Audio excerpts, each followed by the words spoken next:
We're actually going live.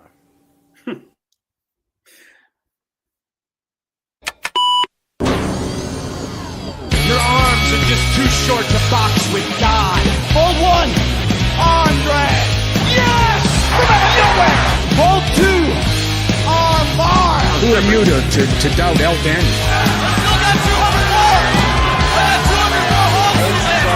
This is Robbie Eagles. This is the loosest in Australian wrestling, Adam Brooks. Hi, this is Mimic. This is 5 times the world's heavyweight champion, the Scrap Daddy himself, Scrap Iron Adam Pierce. This is Brian Alvarez, and you are listening to Wrestle Radio Australia. Welcome to the show, folks. My name is Josh Armour, and thanks very much for downloading Wrestle Radio Australia. This is our first episode. Oh, yeah! G'day, this is Big Brody Marshall. This is Brian Alvarez. This is Dean Brady of the Millennials. This is Jurassic Punk Sid Parker. How many of you guys have heard the term kayfabe? Hello, doggers. This is Jay Hunter from OSW Review. This is Matt Grim Basso. This is the loosest in Australian wrestling, Adam Brooks. This is Scrap Iron Adam Pierce, and you are locked in to Wrestle Radio Australia.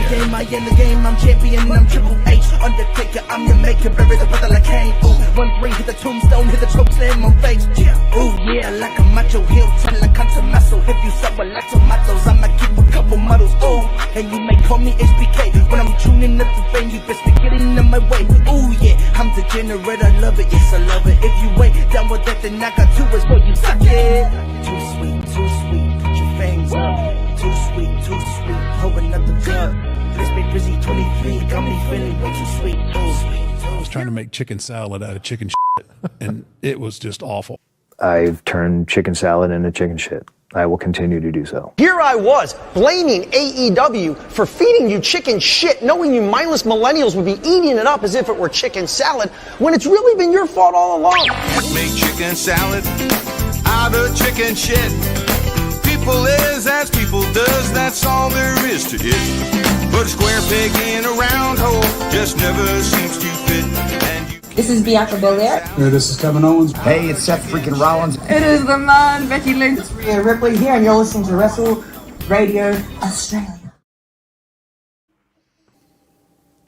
Radio Australia. Good evening and welcome to the Australia's longest running wrestling podcast. That's right. It's Making Chicken Salad, where we look at everything going on around the world of wrestling. And believe me, this week has been huge. So if you want to follow it each and every week, check us out live on twitch.tv/Wrestle Radio AU. I am joined, as always, I'm obviously not Lachlan Albert, but I am joined, as always, by El Grande Australiano, Todd Eastman. Todd, how you doing? I'm good, mate. Did you even introduce yourself?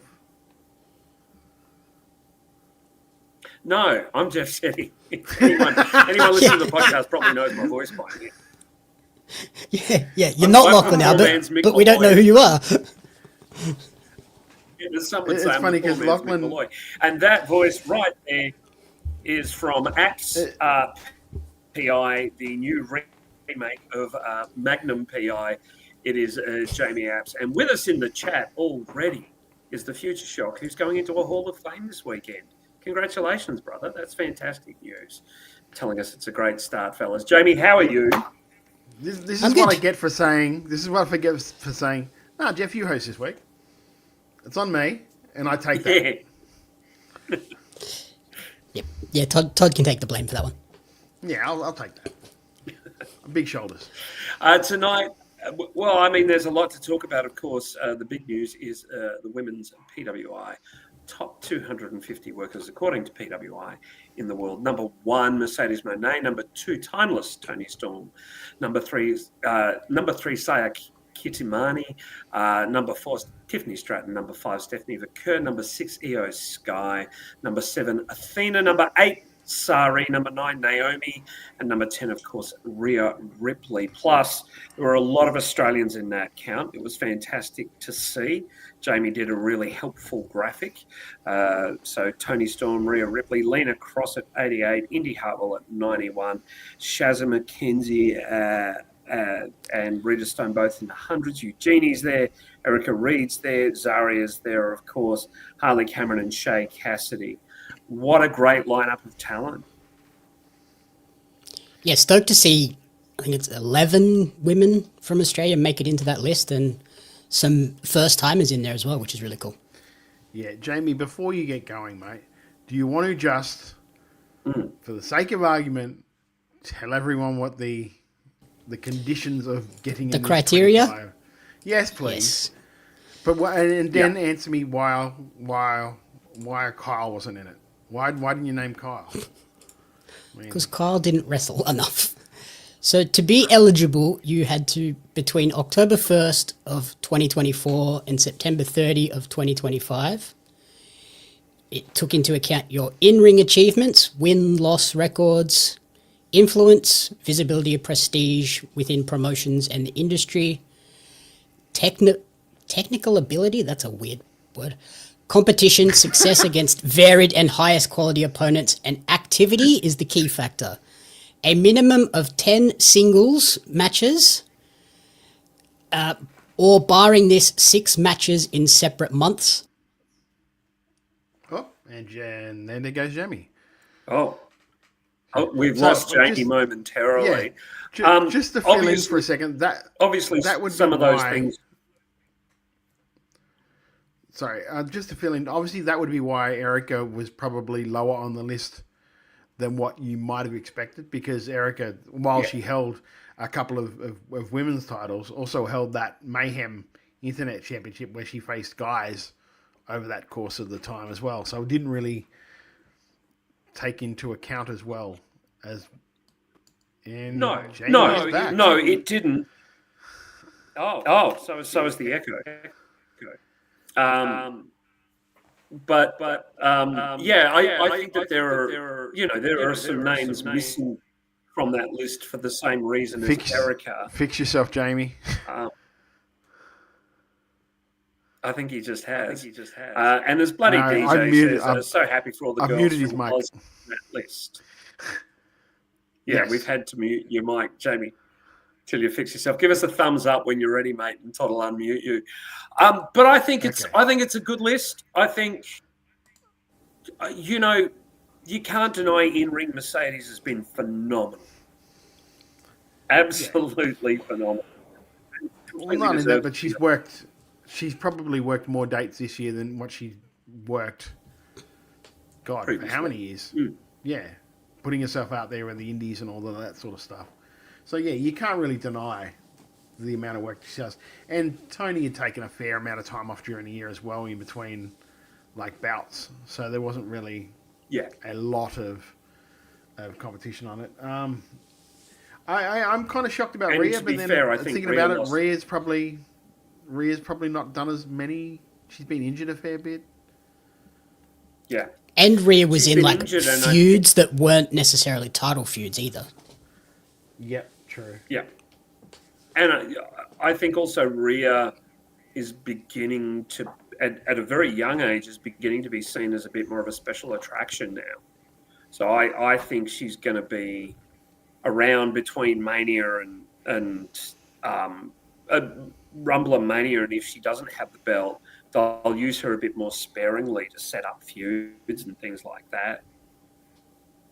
Yeah, quite possibly.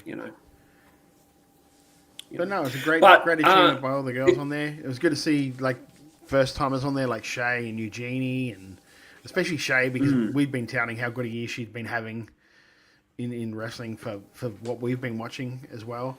So I mean, yeah, really good stuff. And Alex Firehart said, curious if that is the most women from Australia to be in a single list.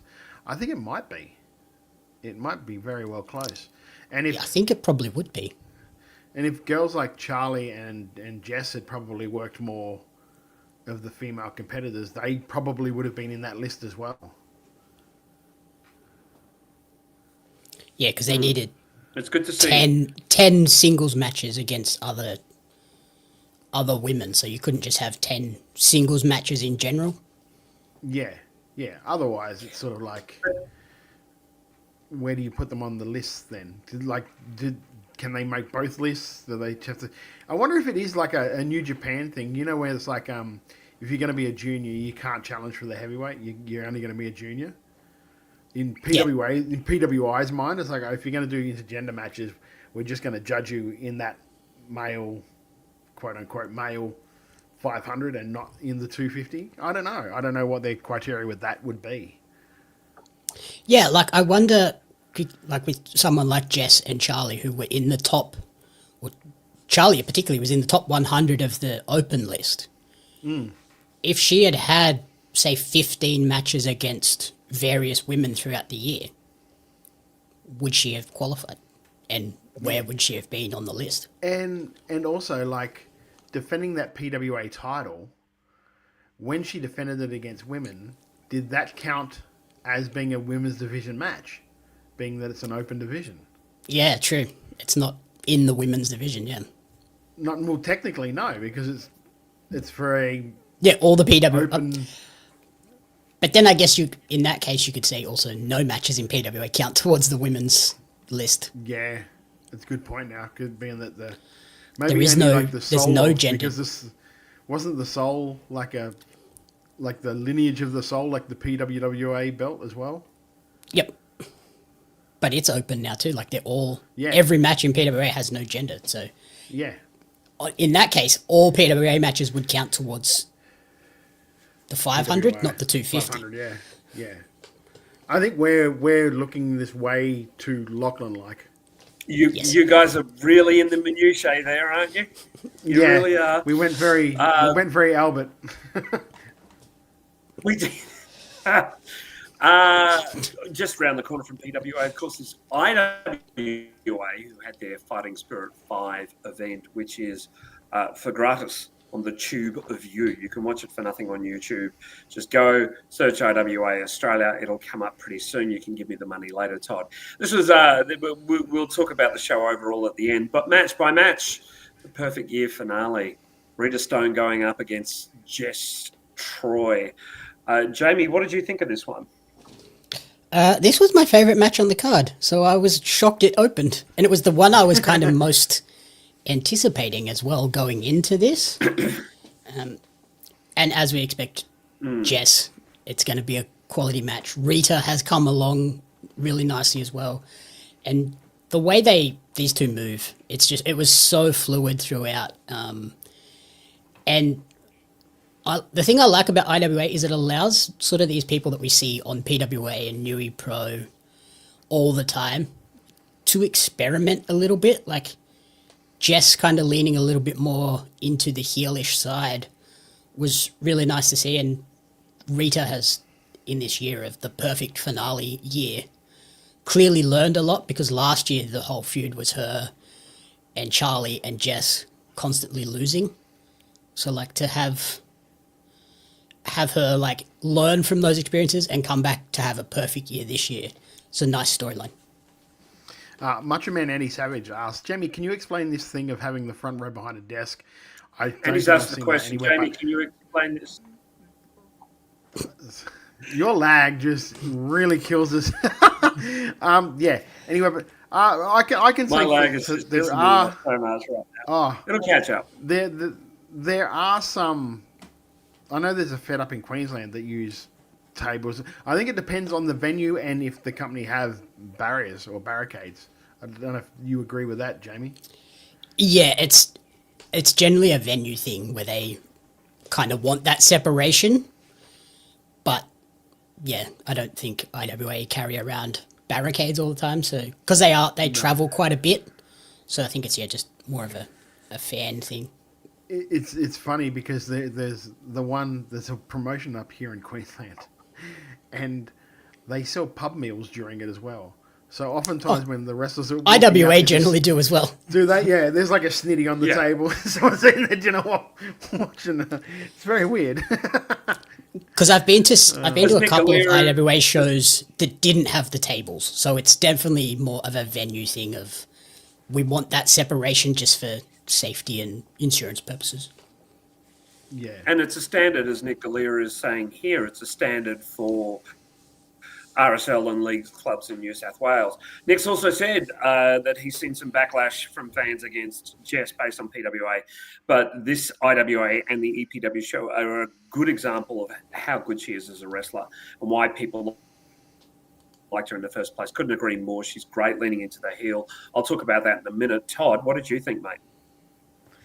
Yeah, really good. But before we get into the real meat of the card, I thought it might be just a good idea to sort of explain what IWA is. Because IWA is very different to a lot of the other promotions around the country, where most of our promotions, like the Thornbury and Melbourne Pavilion, is like the base for MCW, and like the Renegades have the Renegades Arena, and I think Northcote Theatre as well, or I don't know if that's both, but like whereas IWA is very much a Thornbury, almost a Thornbury, thank you, it's almost like a travelling circus. Yep. Where they go to a lot of regional towns, and they go to a lot of, so it's very hard. I think they do run storylines, but I think it'd be very hard to keep up with them, being how like regional they keep moving all around the place. But they are like the longest running Australian professional wrestling promotion, and they don't really get the credit for that. Because I guess we don't really get to see them that much. You don't see a lot of it on like YouTube. They are getting better at that, like having consistent YouTube stuff. But because they travel so much, they don't always have a camera crew as well. Yeah, it's exactly right. And also, like, it's being that they had live commentary is very much the fact that they don't have like a lot of the fans that they're working probably are seeing wrestling for the first time. Yep. So they have that live commentary to sort of explain stuff that's going on and explain. That was to me one of the only things I didn't love about the show, because I love Mr. Locke. Ed Locke is one of my favorite humans in professional wrestling. I have so much respect for him. He's one of the longest running like celebrity people that are involved in Australian wrestling, and for him to be doing the commentary on these shows I would love to actually be able to hear exactly what he's saying, because I like Ed. Ed, like I think I've said before, Ed's one of my like dream interviews. I want to sit down with Ed for an hour or so and just have a chat to him about wrestling, because I think it'd be brilliant. That was the only thing that really was the only drawback on this show for me. Other than that, the opening match I really did enjoy. I think you hit it on the head. Like, I'm really surprised this wasn't later on in the card, because I probably would have put that tag match at the start. Yep. Just because of the way they worked. Agreed. But yeah, Jess is now and will always be one of the best wrestlers, female, male, doesn't matter what, in the country. And the fact that she was in there with Rita, who, like, guys like Damian Slater, has huge raps for her. So she must be doing something right. And to be in there with someone like Jess to help her along, and really all it's going to do is make her maturation even better, and probably like speed that up working with someone like her. And the match was really good. Some of the transitions I loved. I love that. I think it was the missing. She missed the moonsault right into the armbar. I love that. I thought it was brilliant. It was great. I really love the match. Love it. Jeff, what did you think, mate? Sorry, I dozed off there. No problem. You're right, mate. I wasn't sure you were finished, that's all. I agree with you both. I love this so much. I'd have actually put this in as the semi-main. I really would have. I probably would have agree with you, Todd, the tag match or even the street fight on first, because the street fight kind of went a few places. They did a lot of action on it. But it was great. It was just a wonderful, wonderful match. Jess Troy just slipped so easily into being a great heel. She did it here. There was one of the women's shows, and by women's show, I mean women-only wrestlers show that Mikey was running for a year or two, and Jess came out first. I can't remember who she went up against, but she just went bang straight into being a heel because she heard the crowd reaction. Just It's so unexpected to see her switch. Really talented, really good. And Rita Stone so close to being there. It's not. I think. Yeah. Rita's so close to being top notch. It's not funny. So there was no way this was going to be bad. I just think it did deserve to be a bit later in the card. And agree with you completely, Todd. The audio issues really threw me a little bit sad. The next match was Bronson King, who defeated Sam Osborne with Jack Osborne in 9 minutes. Jamie, what were your thoughts? Sorry, mate. Before you jump in, Jamie, Alex Fahart said hearing Ed Lock on comms felt like a throwback. First heard of him back in comms in 2007. Yeah, hasn't lost a step either. Although I'm glad they had sent someone else out to act as a colour commentator to him to give him a break for a bit. Yeah, because that is having to commentate a show on your own is hard work. I think I've done it once, maybe twice. Lachlan can do it because Lachlan can talk to a rock for 3 hours and is fine. But for normal human beings, chatty boy. Yeah, for normal human beings, that's very, very hard. But yes, go ahead, Jamie. Oh, sorry. O-BD. I'm not sure how to say that. From New Zealand. Hello, my friend. How are you? Nice to have you around. Yeah, sorry, Jamie. What did you think? Yeah, Bronson King, Sam Osborne. Again, Sam is so good at being a heel. You just want to punch that guy in the face. And Jack had the promo at the start. Guy can talk. I did not expect him to be such a good talker for someone that doesn't get a lot of opportunities. He's nailed that promo. Brother. He's Sam's brother. I know, but he's so fresh and I didn't expect him to have the promo stuff because he hasn't done really much talking anywhere else. So I was thinking, this will be very simple, very cheesy, but he was into the crowd, he was hitting all his points, and it was really cool to see, okay, these two, when they get firing on all cylinders and are cutting promos back and forward on people, is going to be great stuff.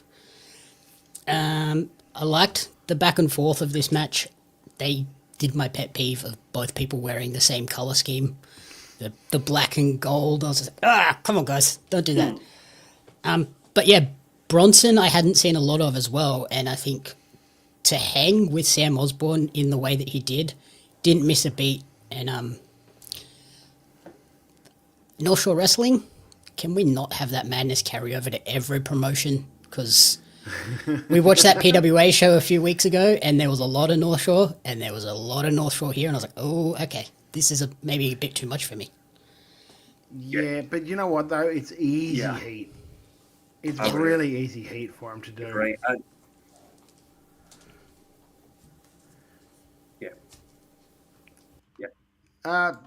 Sorry, Nicolia Nicolia brings up the fact that Bronson King is someone more people should know. A guy who came back to wrestling last year after 12 years off and didn't miss a step. Todd, why don't you do all of the comments tonight, and I'll just host because of the lag. Yeah, your lag's killing us. Thank you. Yeah. What did you think of the match, brother? Sorry, boys. Yeah, Nick is right. There was why, because I haven't really seen Bronson King work, so I'm like, okay, I'm interested to see what this guy's like. And then about 5 minutes into the match, I'm like, I don't know if he's really good, or if Sam's really good, and is really helping this dude. But I think he's great. I think Bronson's great. I'm surprised that he's not trying to get out to more places. But then there are IWA have that two or three guys that seem to just work their IWA tour, and they're quite happy to do that, which is fine. It is what it is. You don't have to try and work everywhere.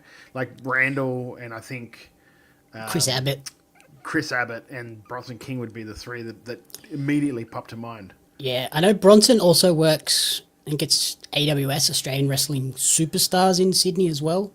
So he does work a couple of different places in and around Sydney, but that's kind of the extent, which I haven't seen a lot of him. So it was cool to see some people that you don't always see. Yeah, exactly. IWA have a working relationship with wrestling.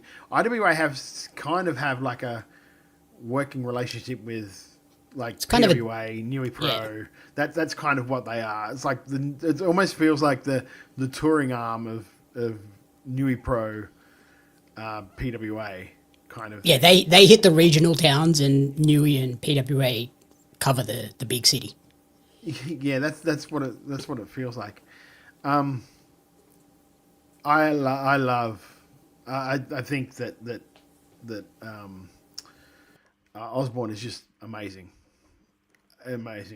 I think that if he hadn't have taken the time off that he did, and for his own like well-being, which is perfectly fine, I think he would have been one of those guys that like in the Wahlberg sort of like status. It's like maybe he wouldn't be here. Do you know what I mean? Because he's that talented. He's that like genetically gifted. He just looks, he sounds, he works like an absolute pro. Mm-hmm. So I love. Yeah, he either wouldn't be here or he'd be wrestling in a different state every weekend. Yeah, exactly right. It's just he is just the word consummate professional is what I think of when I see that guy. Like when he walks out, I'm like, okay, we're going to get something good here because he just looks like $1 million. Jeff. He looks like a star. Yes. And I speak volume. I speak volumes about Sam. He is so good, both as a human being, pulling the curtain back, top bloke. I'm sure his brother is as well. And, Bronson was great. Bronson pulled up his end of the deal. I thought this was a terrific little match. I really, really did. And, yeah, loved it. We'll move on. We'll move on to one of my favourite gimmicks, Fairway Matt Calloway. What a gimmick. Doesn't get better than Fairway Matt Calloway, a golfer. Geez, that just threw me back to WCW right there. Really did. Barry Darso, hole in one. So the match was for the Commissionership of Food and Catering, Mana and Manusha, El Phoenician and Marley Paletti, going up and defeating Matt Calloway and Ty Thayer in 7 minutes. Jamie, what did you reckon, mate? Really fun tag match. Marley and Phoenician have every time they come out there, it looks like they've got more and more confidence. Just the swagger of their entrance. I was like, okay, these guys are feeling themselves now, which is really cool to see. The Matt Calloway character is so fun and is like the ultimate definition of work smarter, not harder. Because he doesn't do a lot, but the stuff he does gets good reactions. Yeah. Like the hand up and everyone cheers or goes silent. It's just awesome stuff. Marley's getting bigger too. Marley Paletti, I think he's getting jacked out. He's getting more and more young rock by the day.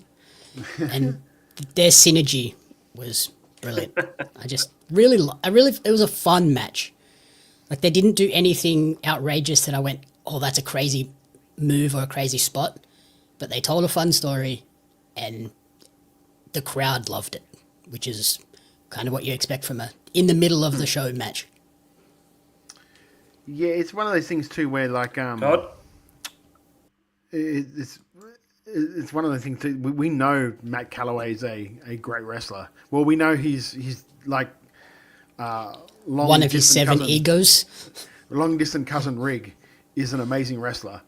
So he must have picked up that family trait because just smart. He's such a smart gimmick, such a fun gimmick. He must have an absolute ball doing that. Because you look at him, even like in when his cousin does the Newey Pro ones, he's been like coming out as different types of wrestlers through their career.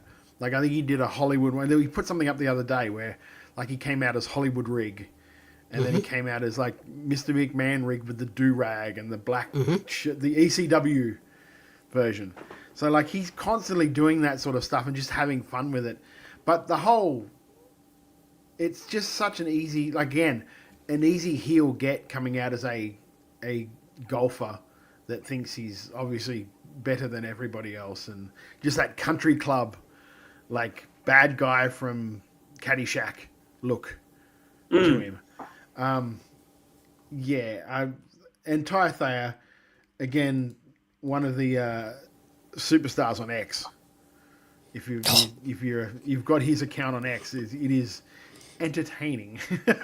He's great, and it was weird to see one of the Third Eye without someone else from the Third Eye. But the tag team, though, you mentioned it too before, of Mano and Manouche, just oozing charisma, which is they have that thing that I always say is hard to teach.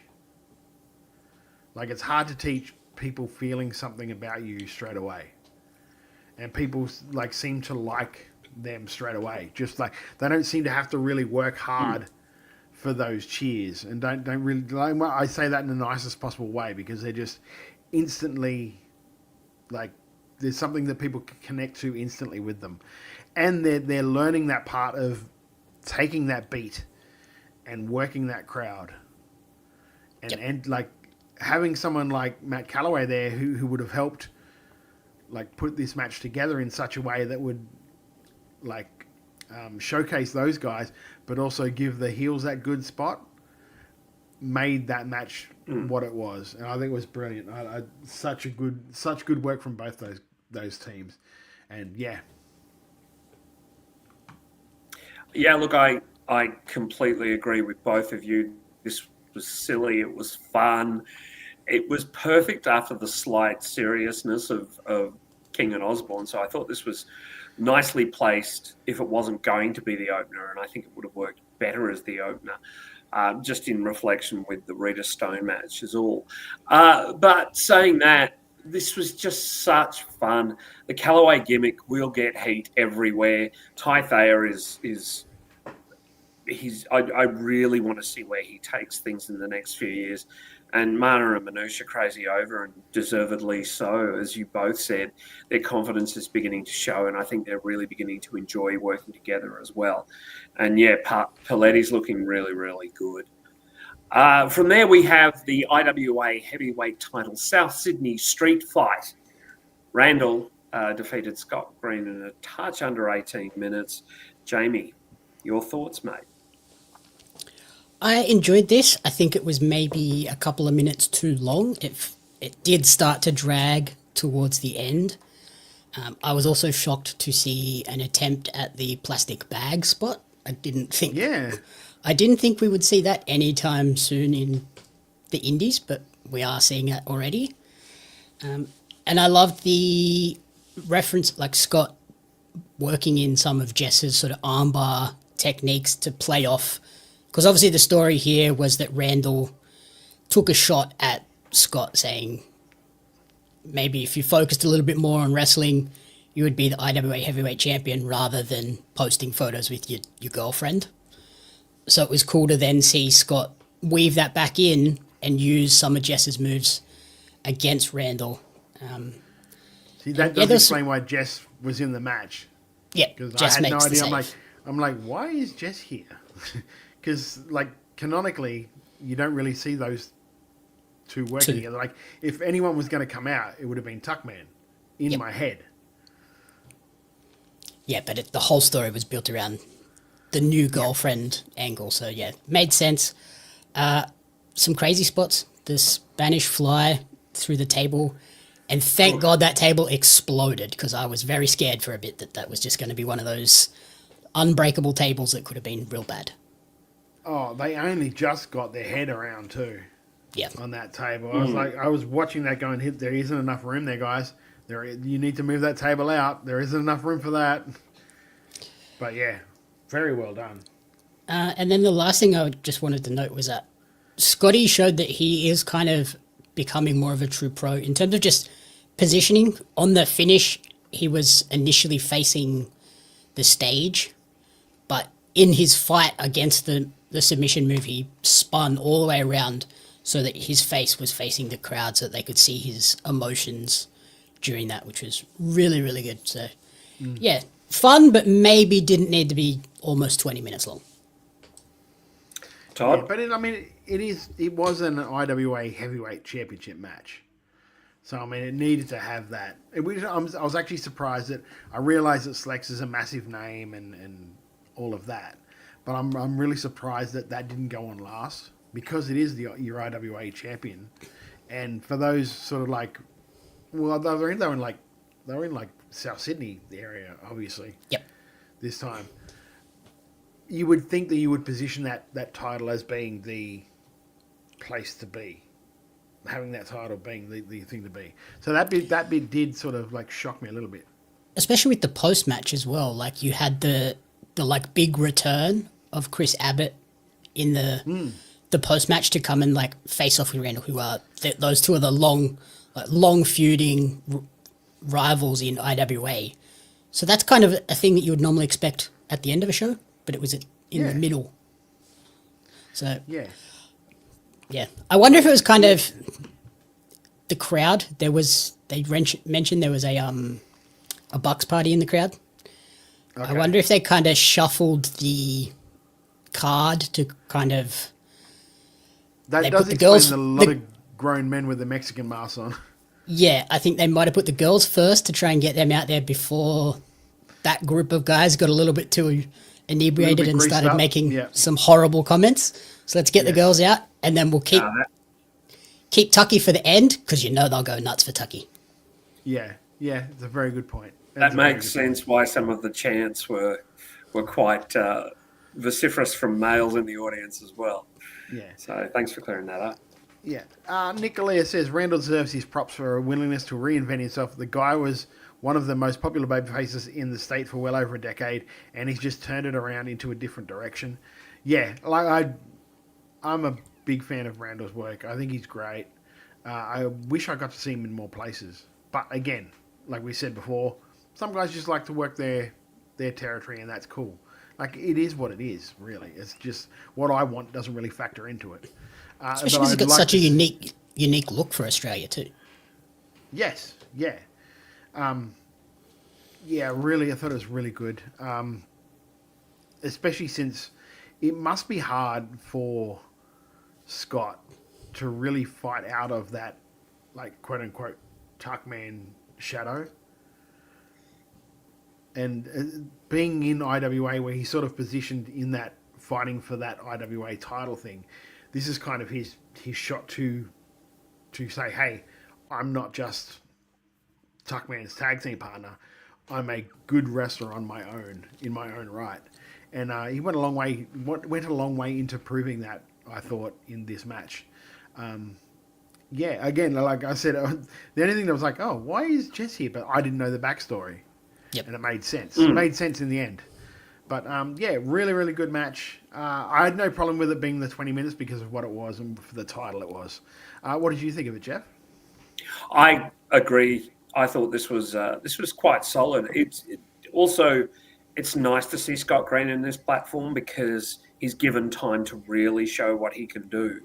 Like Tuckman went solo, if you like. He's been pretty much 60-40, I suppose. You know, the tag guys get a shot, but also, Tuckman does wrestle solo. So I was actually quite impressed with this. I thought this was a lot of fun. And I really, really like Randall. I think he offers so much. And, really nice. Really good. Yeah.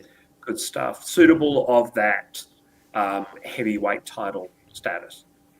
Yeah, Jamie hit the nail on the head too, with Randall just having such a different look to everybody else in wrestling. So, yeah, I wish he would get out more, but I also understand possibly not wanting to do it, especially when you're doing IWA, because IWA works so much. Yeah, I know he did a Newey show recently, but that's the last. Did he do the Rumble? He did the Rumble. We reviewed the Rumble. He did the Rumble. Alex Fihart says, always a fan of a face passing out in a hold rather than tapping, especially in a situation like this. Yeah, because they give everything, like the babyface is supposed to give everything he can to want to win that title, so he's not going to tap out. And just having him pass out through the pain instead of actually, tapping out is the perfect sort of, story of it. But, yeah, I said, I wish he was more places, but I think IWA work nearly every weekend. So I don't know when he'd find the time to get out and work other places, especially if he's one of the guys behind the scenes sort of helping run the thing. It would be hard to get out, because I imagine that's probably a position he would hold in that promotion, being the tenure and how long he's been there and stuff like that. So yeah, it's just made me want to check out more IWA stuff, really. Yeah. After that match, we got. I took this to be a bit of a comedy match. Mr. Juicy, Gino Gambino, going up to IWA and defeating Will Keatis with Jack Osborne and Sam Osborne. Of course, all North Shore Wrestling in 5 minutes. Jamie, your thoughts? I enjoyed this. Like you said, it was a very comedy-leaning match. I thought it got better once. The North Shore thing is really grinding me at the moment. It's just too much. So the match got better for me when North Shore were ejected, because it allowed Keatis and Juicy to show that, we can do the comedy stuff, but we can also be really serious wrestlers at the same time. And that's when we got to see Will showed his strength.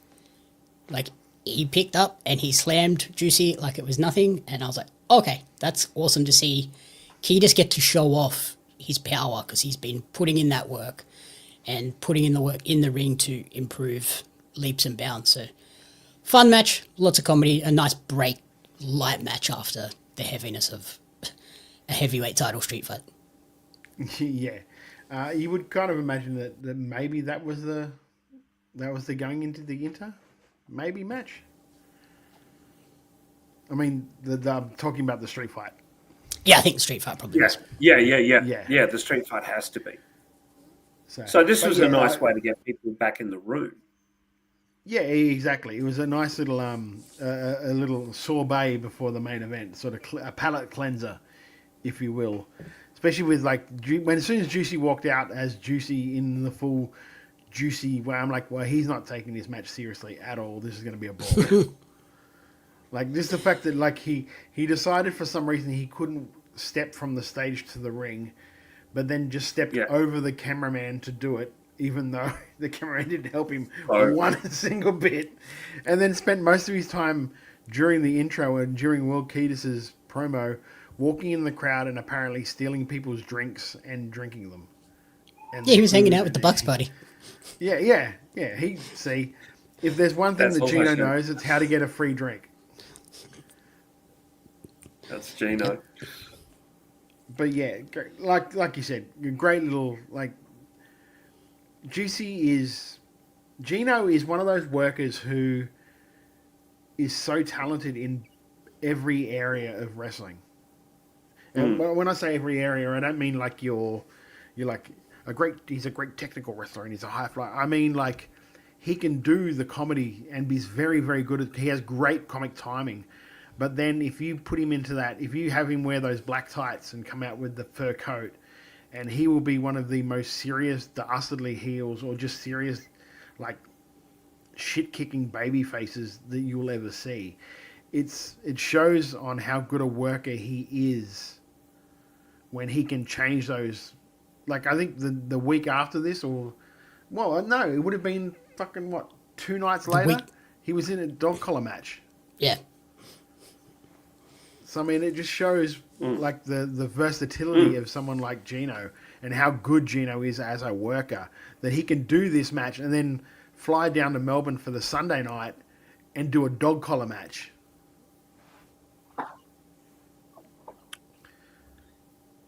Juicy's such a great worker.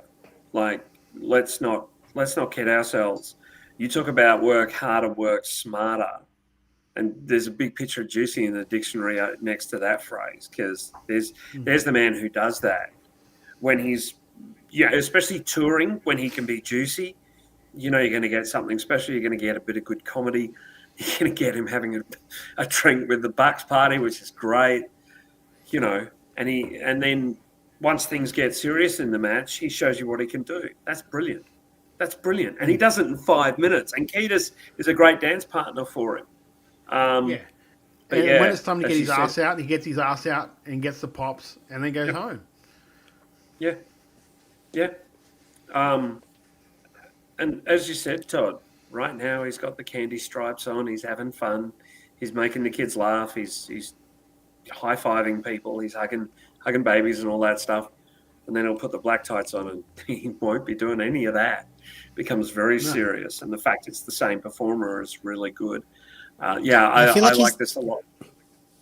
I feel like Juicy's like the perfect partner for Kiedis because I can see Kiedis sort of heading down that similar path as his career progresses because he has that comedic timing as well. And at the moment, he's on the more serious side, but when he wants to flip the switch and go to the more comedy side, I think he'll be able to do it perfectly. And having a match with Juicy is a perfect example to learn from. Oh, yeah, absolutely. But the one person Australia-wide we get asked most when we're going to have them on WrestleBrania is Will Kiedis. It's absolutely Will Kiedis. People are dying for us to have Kiedis. So you're killing yourself there for the price, aren't you? Oh yeah, you're absolutely killing yourself, brother. It'd be like Waller again when we had Waller. It became the Waller show. Like, you'll be like, mate, we'd like to have you on the show. What do you reckon your rate would be? And he'll just hit press play. Yeah. And he'll just be like, the person we get asked about most on the show. So guess what, mate? You're paying now. How much you got? Yeah, how much you got? I'll take a slice of the door. You guys want to shut up now so I can move on because I don't want to talk about this anymore right now. You started it. And of course, that led us to the main event. Slex defeated by Tuckman in 12 minutes, 21 seconds. A lot of respect shown post-match. Jamie, what were your thoughts, mate? This one was everything I expected it to be. A really solid outing from both. Tucky, obviously, the crowd eats out of the palm of his hand at the moment. Like, whatever he does, they froth it. And then Slex was just in there doing Slex things. Crazy moves, sticking, moving, looking like an absolute beast. And yeah, there was nothing earth-shattering here that blew me away like, oh shit, this is something I've never seen from Tuckman or Slex. But there was nothing here that made me go, oh, this is bad.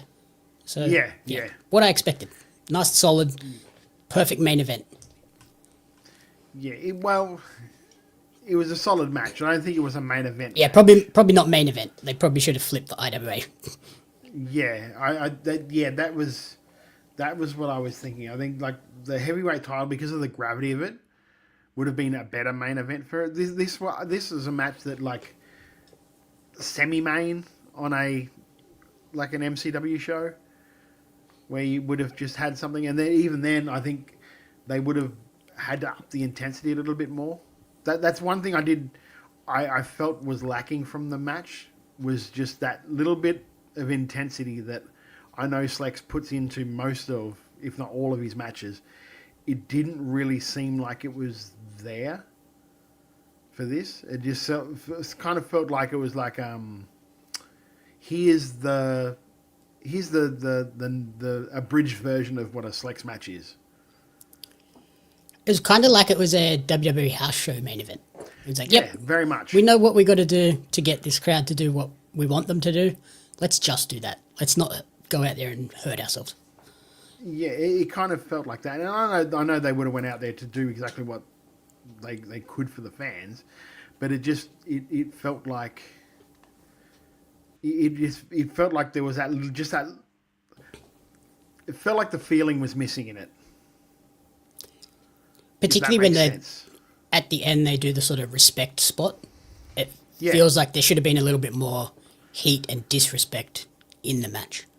Beforehand. Yeah, exactly. Yeah. It was more like you said, like the house show thing. It was like he stole the glasses, then they wore the glasses, and then they did that spot, and then there was very much a house show like move. What did you think, Jeff?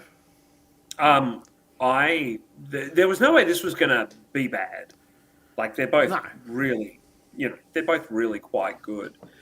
I think that it was the main event because IWA specifically for this show, for obvious reasons, wanted to send the crowd home happy.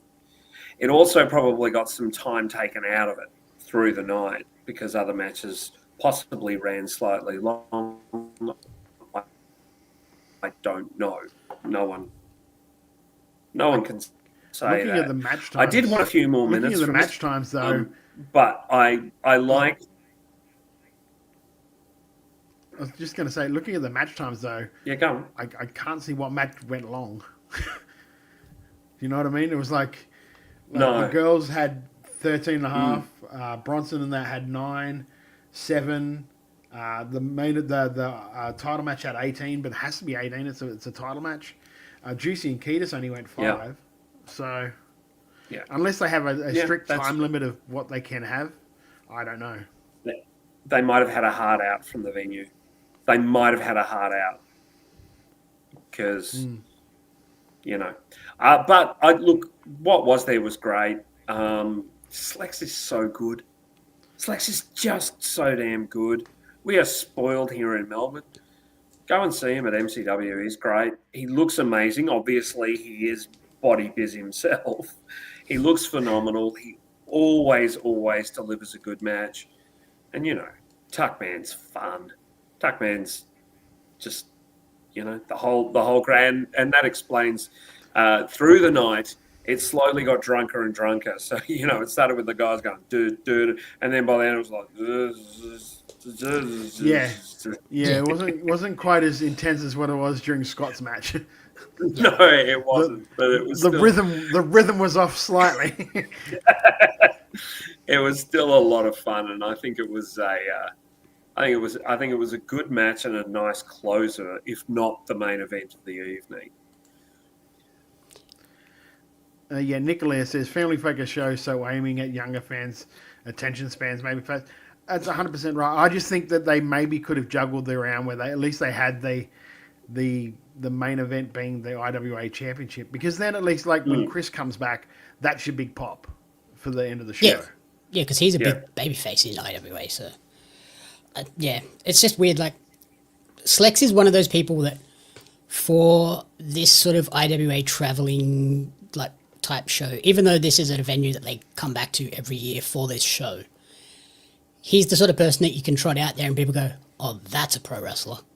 As soon as they see Slex, go, oh, okay, this is pro wrestling. Yeah, no shit. Yeah. He's just a this ball guy hasn't had a carb in 3 years. No. Ever. Like I want to offer him a 0.3% body fat. He looks amazing. No doubt. Looks incredible. And what will be incredible, of course, I look. Let's just sum up some thoughts on the show overall. Yeah, look, I really liked it. If I was in a rural town and they were coming in, I would probably try and make sure I hit every time they came in to my town, because you can't deny the roster of people they had on that show are some of the best wrestlers in the country. Like there's not a bad wrestler amongst. There's not one wrestler on there you're like, oh, okay, that's the match I'll go and get something to eat in. Yep. There's not really that, because even the younger guys, the Mana and Manouche and Ty Thayer that were on the show are still really good. Like they've got a ton of potential to them. So it's definitely a thing where you can tell why they keep getting the bookings back at those venues on a regular basis, because of the roster that they have and the show that they put on. So it is free on YouTube. It is different to the ones that we normally do watch, because again, it's live commentary, so it's not the normal commentary you'll hear through the thing. But if you want to watch some good matches, I highly recommend checking this one out. Rita and Jess to kick off the show is just a great way to bring you into that show. So agree. Yeah, Jamie, what did you think, brother?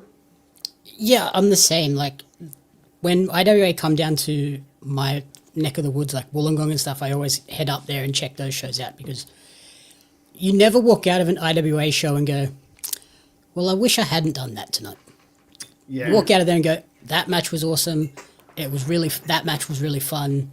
So yeah, like when they go out to Dubbo and Orange and Parks and then up to the North Coast, like these people that never get wrestling, when they come out, this has got to be one of the most fun nights out. Mm. So yeah, go out and check them out. This was a really fun show, and yeah, Rita and Jess was stand out for me. Definitely, at least watch that one. Yeah, I've got to echo what you guys both said. I thought this was a terrific show. The one thing I noticed most of all is everybody looked like they were having a great time. Even like North Shore Wrestling doing the asshole thing, look, they just looked like they were having a ball. It was very, very contagious. I thought Marley Paletti did a great job in color commentary. Did a really nice job. El Phoenician, I think it was. El Phoenician. Sorry, not Marley. It was El Phoenician. I apologise. Our own ELP. But he did a fantastic job, and I thought he was really great. And I thoroughly enjoyed the show. So well done to IWA. Something else that will be done very well is that NCWP. is just before we get to that is one thing IWA do really well. For promos and things, they'll just throw guys out there like without sort of giving them a heads up that they're going to be cutting a promo for that show. They might tell them earlier in the afternoon, but not weeks in advance for them to plan it. So I don't know how much prep time El Phoenician had for commentary, but he did a really nice job. So it's a good way to get those guys that experience. Yeah, you're 100% right. And sometimes that's the best way to be if you're just thrown onto commentary. I know that the times that I've done it when I've just like, Todd, can you just go and commentate something happening on? Yeah, okay, fine. I'm usually more relaxed when I've walked into it, so I probably do a better call because I'm just like, I had no idea what I was doing, so let's just have fun here, guys. Mm-hmm. So, but yeah, there is a reason why they've been around as long as they have. Like I said before, the longest running Australian wrestling promotion. One that we don't really get to see that much of, but I'm really hoping we get to maybe check more of their stuff out. Again, if anyone out there who from IWA can get Ed Locke to call me or contact me, I would love to have him on the show and talk to him. So, I'm just throwing that out there for myself. I tell you, it was a great show. Check it out. Something else you should check out, of course, is MCW Endgame on December 7th at the Melbourne Pavilion. Tickets, the few that are left, I think it's standing room only, are at mcwtix.com.au. It is going to be one heck of a show. I'll just breeze through the card and we'll move on. MCW Tag Team Title Ladder Match. It's a three-way for the ladder match. Water Rapids, other champions, Natural Classics, and the Dropouts are going against them. The Fight for Freedom, Lucky O'Leary is going up against Lucas Fantasia. The Intercommonwealth title, we will see Adam Brooks against former MCW heavyweight champion Ricky South. Jarvis going up against Tommy Knight. That was announced today. A 15-man battle royal and the vacant MCW World Championship. Robbie Thorpe against Matt Hayter against Lex against Edward Dusk. That is going to be something special. It's going to be a great show. And there's more matches. More matches to be added, so make sure you're following MCW on your socials. Also follow Renegades of Wrestling on your socials as well. Rise of the Renegades, January 23 and 24. More details will be coming shortly. Also, finally, they just had their last show from the year, and that ladder match looked dangerously insane. Yes, so that's a good way to put it. That is going to be something that I cannot wait to check out when it actually hits the YouTubes. Because, I'm glad that Jarvis and Murdoch are still walking the earth after that. Yes. Something that is walking the earth and it's reawakened is Reawakening 24. You really stretched for that one, didn't you? I didn't. Reawakening 24, December 13, Wilton Stadium. Tickets are on sale now. James Hartness against Marcus Pitt for the EPW Championship match in a steel cage. How good does Hartness look? He looks phenomenal. Looks really good. He's having a great championship. Mate, if you're about to step in the ring with someone like Marcus Pitt, you're probably going to cut down on some carbs for a little bit. Just a tad.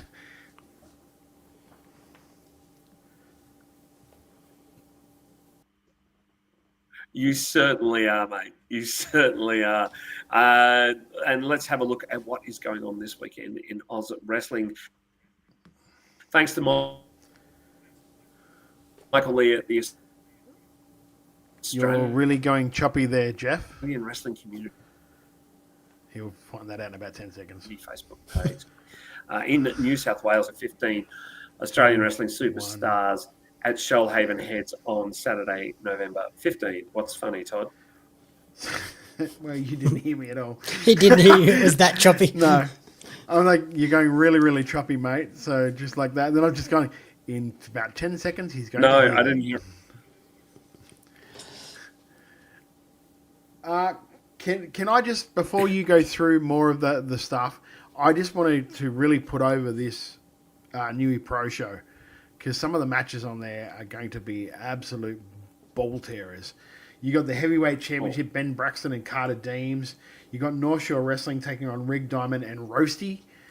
You've got a number one contenders tournament, Scott Green and EC Brownie. You got Uncle Gat's Open Challenge. You've got a middleweight championship ladder match with six competitors in that, with Matt Gage, Leo Tempest. There's going to be, that is going to be insane as well. Bonza against Lee Morrow in another bracket of the number one's contenders. Those two guys, that's some big meaty men. Some beef in that one. It's going to be good. So, like, if you're in Newey, anywhere near that area, get down to that show, because it is going to be an absolute killer. Are you going to that one, Jamie? No. No? Well, that kills that, doesn't it? It's like it's a 5-hour one-way trip. Look, brother, I legitimately have no idea about distances anywhere for anywhere. Yeah. Last time I went to a Newey show, it nearly killed me on the drive home. Yeah, I'm sure. I have no idea. When we went down to Coffs, I'm like, oh, that should be a short drive. No, it wasn't. I spoke to referee Hannah this week for the Buzz. I saw that. From what she told me, this will apparently be live on YouTube as well. They haven't confirmed that on socials, but Hannah would be the person that would know. So if it's not on YouTube on Friday night, blame Hannah. Please don't have it live on YouTube the way they had the last one. No, she said they have the full film crew there this time. Okay, good. Great. Because that last one, I was so excited to watch it, and then I put it on, and got 5 minutes into it, I can't watch this. Yeah. It was pretty bad. But really pleased that you're bouncing back with Steel City Showdown, which is always one of Newcastle Pro's biggest shows of the year. Also, this weekend, All-Star Wrestling Australia Proving Grounds on Saturday, November 15th. Saturday, November 15th, also Australian Wrestling Superstars at Shoalhaven Heads. Queensland have IPW Australia, La Fiesta Mexicana, Friday 14th of November, Saturday 15th of November. Wrestling Allegiance Rockhampton, Never Ending 80s Party, Saturday, November 15th. I like to say that'll be fun. That should be fun. Lucha Fantastica's Day of the Dead Fiesta on the Gold Coast, Saturday, November 15th. South Australia, Wrestle Rampage Australia Eternal on Saturday, November 15. That has the main event of Edward Dusk against Robbie Eagles. Hello. What a banger. What a time to be a fan. What a time to be a fan. Pro Wrestling South Australia has Headstrong, Sunday, November 16. Victoria, Alpha Pro Wrestling, Thursday Night Fights, Energy 21, and Whiplash, Thursday, November 13, Saturday, November 15 for those two events. Professional Championship Wrestling Destiny on Saturday, November 15. WA has EPW Perth, Explosive Pro Wrestling, Fremantle Beer Fest on Friday the 14th, Saturday the 15th, Sunday the 16th of November. Of course, just around the corner. You might say, it's 6 months away. That's going to go so quickly. Friday, 15th of May, Adelaide Entertainment Centre. Saturday and Sunday, 16th, 17th of May, Melbourne Pavilion. And the Panthers Penrith on Monday, the 18th of May. I'm talking about the World Series Wrestling Rise Against Tour. Talent names so far: Bishop, Dyer, the Good Brothers, Nick Nemeth, Shotzi, Matt Cardona, Killer Cross, Scarlett Bordeaux, and of course Priscilla Kelly was named as well. That's going to be one heck of a lineup. Yeah. Before we go to the break, I just got hit with some news. We got the link to the OzPro show that will be going up. But Oz Pro Wrestling, Andy Coyne, hello my friend if you're watching this, he's actually taken our advice and is doing a YouTube premiere this Saturday of the last show on YouTube. So it'll be Saturday noon Melbourne time, so work that out amongst yourselves in Australia. As You're the only one that's not correct for. No, it's different in Adelaide. Yeah, I suppose. Yeah. Yeah. So, and in Perth. So shut up. I literally have the only one of us that it's different for. Yeah, okay. I literally have a message from Andy because Andy wrote to me because I asked him, when does it drop live, mate? We're talking all shows now. He says Saturday noon, Melbourne noon, I should say. And he goes, you bloody Australians with your time zones. So yeah. So Saturday noon, if you're in Melbourne, work it out everywhere else. Oz Pro Wrestling are dropping their latest show live on YouTube. Go and do it. Like if you usually sit around and watch the footy on a Saturday afternoon, it's not on anymore. It's over. Watch this instead. Get around it. Get around a good Australian wrestling product and support them. So, and that being said, do we throw to us or what do we do now? We just, I don't know. We'll be right back after this. Okay. So I know you're also an avid Newcastle Knights fan. Yeah. Which 3 Newcastle Knights would you like to see jump into a Newey Pro ring? Okay, I love that question. I think we need to see... actually, are we talking current or all-time? All-time. Oh, that opens up. So obviously, we've had Nathan Ross last year, and that was so cool to see. I would 100% love to see Ponga. I think that would be really interesting to see how he goes. It would be really cool to get the Chief, Harrigan. Yep. Having him in the ring would be just so cool. And I think having... With the Chief? Yes. Yeah, Chief and Chief. It's iconic. And then Joey, you know. Or even actually both the Johns brothers would be really cool to have them. Yeah, you could chuck the Johns brothers in a tag team match. Yeah, they would have so much fun. I think it would be really cool.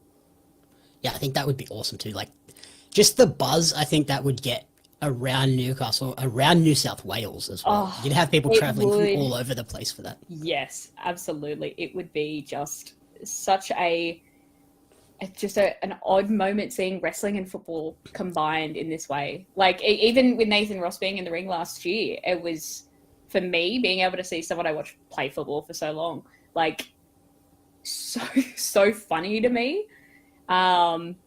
So yeah, if we got more football players, that would be just the funnest experience. Yep. Yeah. And I could imagine Matty John, some of those, the promos leading up to it would be just hilarious. They would be so funny. Yeah, they would be very silly with their promos, I reckon.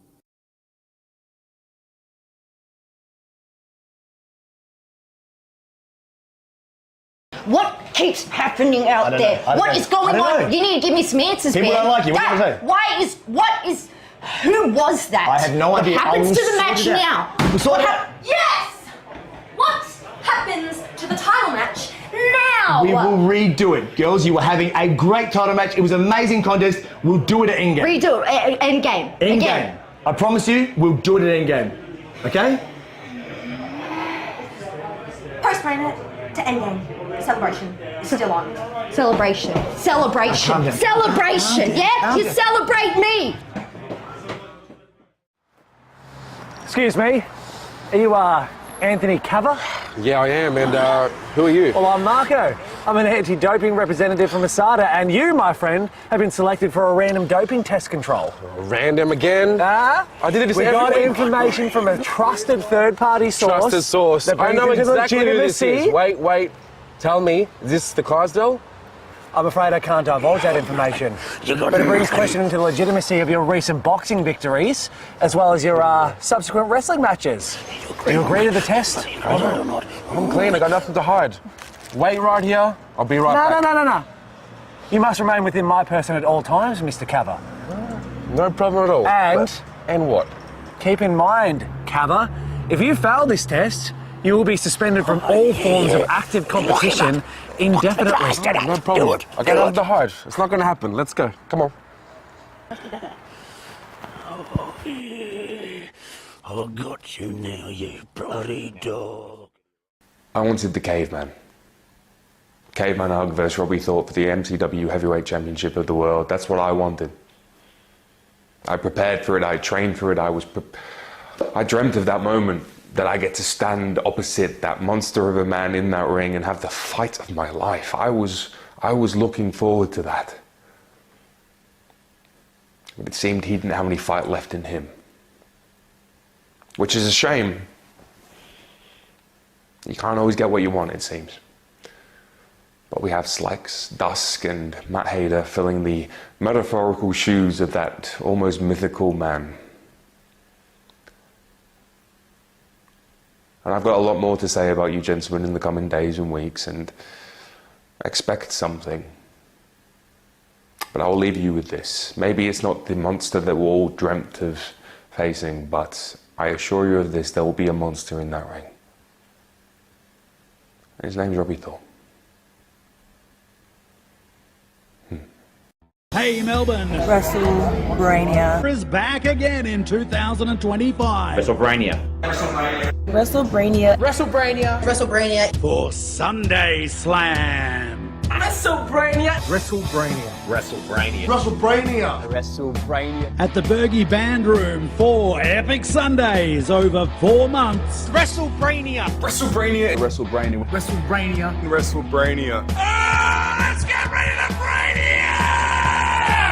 Starting at 7:30 p.m. August 31st, September 28th, October 26th, November 23rd. Tickets $28.05, including booking fee through OzTix. WrestleBrania. WrestleBrania. WrestleBrania. WrestleBrania. WrestleBrania. The home of sports entertainment. Every show will be different with new games, new guests, and maybe even a new host.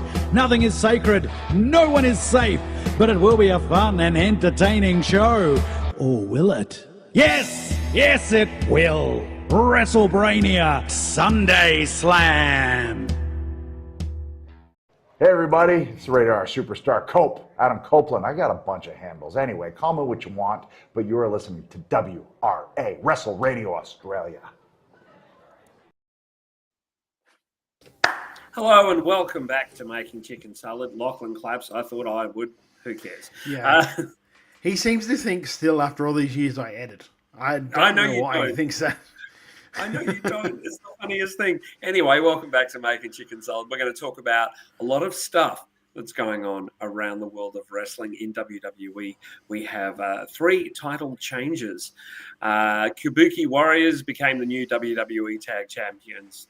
Absolutely no surprise. They're one of the most entertaining acts on the roster.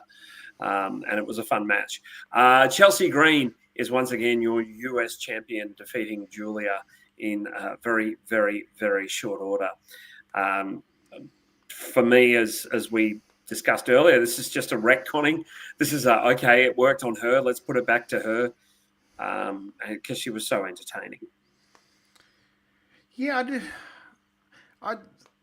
I feel like they didn't really give Julia a chance at all, though. Like, how many matches... I'd be interested to know how many matches she's actually had since she'd won that title. Because it doesn't feel like she'd had that many at all. I don't think it was a you're not working. I think it was a Chelsea works better. I think it's also a way... You kind of have to give him a shot first before... I think you're muted there, Jamie.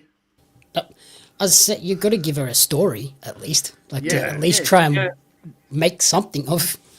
Not just, here's a random match one week and then 3 weeks from now you might have another one. Yeah, it's... I wasn't... Like, Chelsea, don't get me wrong, is a great choice for that belt. Like, she's very much like her husband, where they're constantly thinking of the next thing to do. They're not resting on their laurels of like, okay, I have a championship now.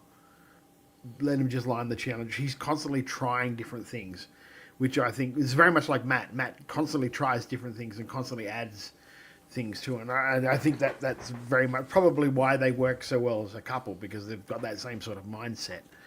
But I just don't think they gave, unless they have a different plan for Julia, like maybe heading to like Raw with Stephanie or something of that nature, or maybe pushing her up to that title place on, I think, I don't know. But I just felt very like they didn't give her a chance. I don't know about you. I know, Jeff, you're solidly in the I don't care, Chelsea's the champion, yay. But it's sort of... It's not, no. I'm a big fan of Julia, so I would have been happy to see Julia just turn it into like a US title, like the men's US title, where she just does a bunch of open challenges. And as Alex Firehart says here, according to Cage Match, Julia has had 12 matches since winning the US title, including the one she lost in. And they did the nice thing of giving her a bit of a heater and a spokesperson. But they could have done more with the dynamic between the two of them. Yeah, that's she's just kind of had like 12 matches, and I don't remember any of them. 10 of those were televised. I don't really remember any of them. Like, none of them were... I'm pretty sure none of them were on a pay-per-view. No. So, it's just... And, Jeff said, if you gave her an open challenge, Julia's the sort of person that could make it work against anyone, because she is really solid and really good in the ring. So she doesn't really need stories. Just give her people that can hang and go out there and have bakers. Like, put Candice LeRae out there for 2 or 3 matches in a row, and they could have incredible matches. You put it out there now. Let's go. The Kabuki Warriors winning the tag titles is good, but it's like, who are they going to face? Like, I don't see that is there another face team floating around? Because I can't see it's going to be Charlotte and Alexa again. And the only other team that got involved was Nia Jackson. Oh God, what's her name? Lash LaRue. Lash Legend. Lash LaRue. No, different LaRue. Lash Legend. Sorry. and Lash Legend. So like, and that's another heel team. Unless they somehow just try to have Io and Rhea team up and go after it, or I don't know. But like, I do. Maybe I like Soul's not far away. So Soul and Zarya, maybe. Zarya. Yeah. I wouldn't turn Zarya. Which would be a good match. If she's face. No, she's a face. Yeah, they'd be faces against the Kabuki Warriors. Against Kabuki Warriors. Yeah. That's what I'm saying. But if they resist the temptation to turn her heel against Soul, because it seems to be going in that direction. But yeah, the big one being John Cena. John Cena's the Intercontinental champion. I was just coming to it. I was just about to say Cena beat the greatest wrestler of all time to win it all, to win the Grand Slam. The fact it was done in Boston is kind of smart. Yeah. It was. I was watching Wrestling Observer Online this morning, and Brian Alvarez had a great idea, saying, because like he is firmly in the camp of not wanting John to lose his last match.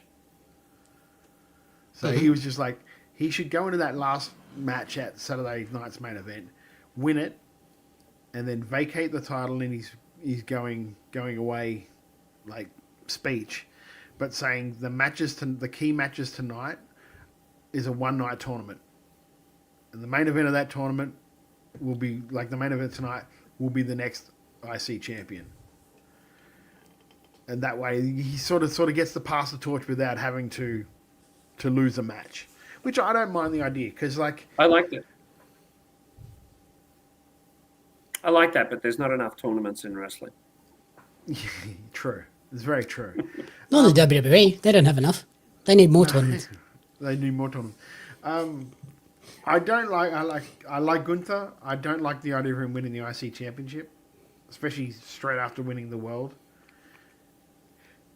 it feels like there'll be. It feels like a step back. Yeah. It feels like they're like we know you had a good title run, but here we're going to try you back in that thing where you were the longest running champion of all time again, because there's no way they can do it and make him the longest running champion of all time again. Because if they do that, then that's just boring as shit. So it's very. I don't know what they're going to do. He was probably the most. He's so good. Wherever they put him, it's going to suit. I think Cena should lose his last match, and I think it should be Gunther. But then Gunther should go, I don't want this belt. I'm better than that.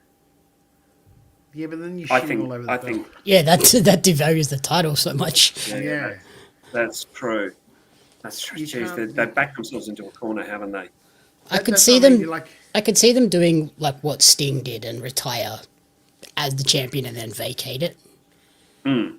But I can also see Cena being the type of guy that being like, no, I'm going out on my back. Yeah, I can totally see that. But then you know who should be his final opponent? It's just come to me. Who's that, mate? It should be Wade Barrett. For so many reasons, it should be Wade Barrett. Yeah, I don't even think Wade wants to do that now. I know, Wade's quite happy where he is. Oh God, isn't he? Because you never even hear him, like, even now, every now and then you hear Corey talk about like not wanting to wrestle, but like, I wish it hadn't been taken away so early. Yeah, anytime you hear Wade, he's like, I'm quite happy here, thank you. Yeah, that's true. I'm quite happy here. Getting paid handsomely and not hurting myself. I'll take it all day. Like, honestly, I wouldn't even mind if they like randomly went Rusev and had Rusev win the title.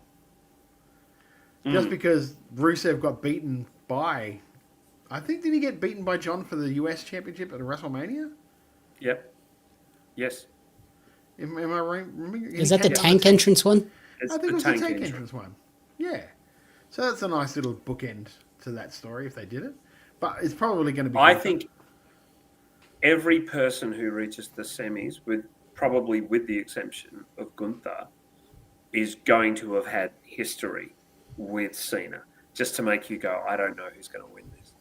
So Rusev and Sheamus, and then on the other side, whomever.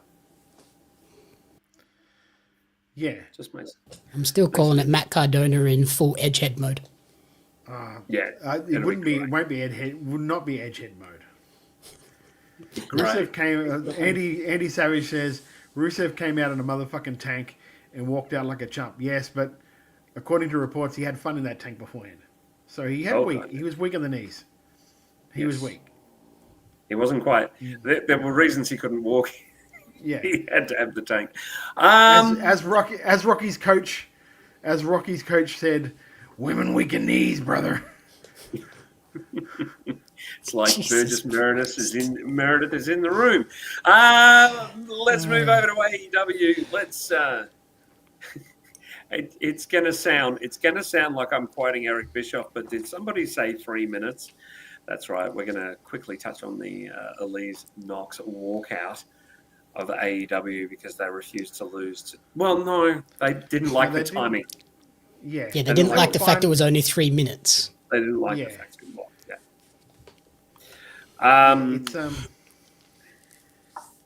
Well, so the story goes that they thought that because they lost in their first match, they thought they would come back for another match. It would have been longer, but they would have lost it. They were fine. Apparently, they were fine with losing the match. They wanted more time. They thought 3 minutes wasn't enough time to tell the story they wanted to tell. And so, according to them, they talked to the management. And management was like, yeah, that's fine. You don't have to do it. You can go home if you want. And so they said, cool. And they went home.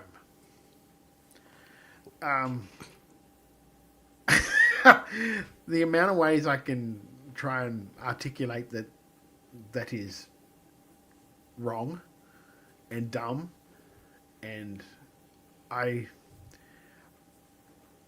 you don't turn down any chance to do anything. Like, I know there's stories going out that plenty of people from the AEW roster, or plenty of the girls from the AEW roster, had contacted people going, I would love 3 minutes on Collision. There was a lot of snarky tweets flying around too. So there was a lot of people that would take 3 minutes in AEW that were just throwing some sort of obviously targeted tweets without specifically naming them. Yeah, well, I mean, let's just call a spade a spade. It is epically dumb to do something like this. When you have a chance to audition, and show off what you can do, 2 minutes, 3 minutes, it does not matter. You're still going out there in front of them and letting them have a look at you. Because let's face it, Tegan Nox hasn't exactly had a lot of minutes under her belt since coming back from injury. So you don't know what you're getting to start with. So let her have like another 3 minutes out there and she can have a go. And hey, I really like that tag team. Maybe we'll bring them back and do a Ring of Honor show. Maybe we can do like something like that. But I will give you 100%. I will give you a point of view from someone who has booked before and someone who currently books. If I said, hey, you've got a 5 minute match here, do it. And they said, oh, I don't think I could tell my story in 5 minutes. So, like, is it all right if I just don't do the match? I'd be like, yeah, cool, that's fine. You don't have to do the match. I'll find someone else for that spot. And for the next time I'm looking for someone for a spot, believe me, that person is not going to be on the top of my list. Yep. Because I don't want to deal with that. Like, and I'm pretty sure on a higher level, with the amount of people clamoring for spots in professional wrestling promotions, they don't need to go, hey, let's go back to those two girls that didn't think that 3 minutes was enough for them to do something. And also, like, their first outing wasn't the greatest match in the world. So it didn't really light the house on fire. And then I've just looked it up. Some of the former unsigned talents that were given 3 to 5 minutes and lost matches: Sky Blue, Willow Nightingale, Takeshita, and Will Hobbs. Yeah. Look what they've gone on to do with it. Like, yeah, 3 minutes might suck now, but Takeshita is now the IWGP World Heavyweight Champion. Like, you can turn those 3 minutes into... And Hobbs, on today's show, Hobbs fought Hangman Page. He was in a match with the world champ for the title. You know. Yeah. Look, it's... Yeah, Andy Lena Cross gets 3 minutes. You got it. We had a deal here, Jeff. We had a deal. We did. Andy Savage said Lena Cross got 3 minutes, and there's still a groundswell of online support to bring it back. That is 100% correct. And like, I don't know, and if this is me being, again, a little bit more Lachlan Albert into this, but could this be a big reason why the WWE said, look, we don't really want to sign her up again? Oh, I think it's because she's shown to not be as stable body-wise. She had about 4 injuries in WWE. That is a big part of it.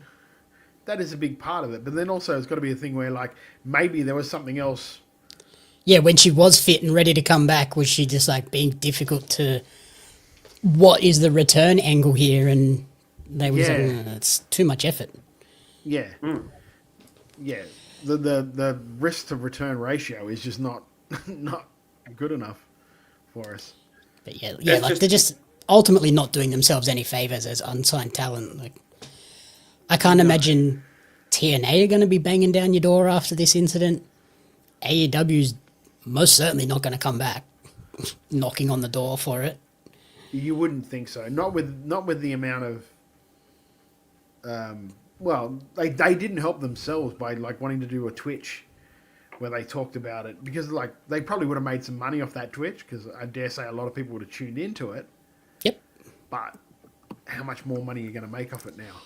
Yeah, I would suspect next time AEW need an unsigned women's tag team, they're probably going back to Maya World and Hyun, who stepped in to fill up those gaps, or they're looking at Alina Cross, or the next person we're going to talk about, Zeta Steele. Yeah, Zeta Steele is an interesting one. Zeta Steele is, I think last week we talked about it, she turned down re-signing for the WWE ID, and now there's rumours floating around that AEW are looking at her to possibly sign to a contract.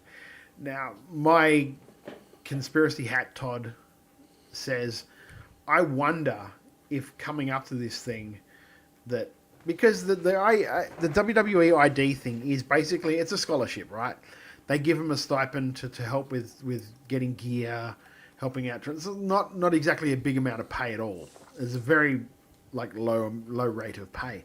But one of the things about that deal is that even though they're only giving them a small amount of pay, they would like first right of refusal if somebody offers them a contract to say, yes, we will match that contract, or you go, be free, have fun kind of deal. Now, my conspiracy hat Todd says maybe AEW have said to her, look, we'd like to look at you and we'd like to think about signing you, but while you're under that deal, we don't really feel like offering you a contract and then just having them match it and then we don't get you at all. We kind of probably makes us look bad. Yeah, it's not in their best interest to offer you something and then have them match it and they lose it. Yeah. So I'm just wondering if she's like, well, my deal's up in, if you guys can wait 3 months, my deal's up in 3 months, I just won't re-sign. And then we can... Yeah, and then we can chat about figures and stuff. Yeah, because I wonder if that is one of those things where, is that possibly contract tampering in some sort of a way? If that's exactly what's happened, which I have no idea if it is or not. Let me just put that out there. It's just very, very, again, conspiracy hat Todd says that's very suspicious.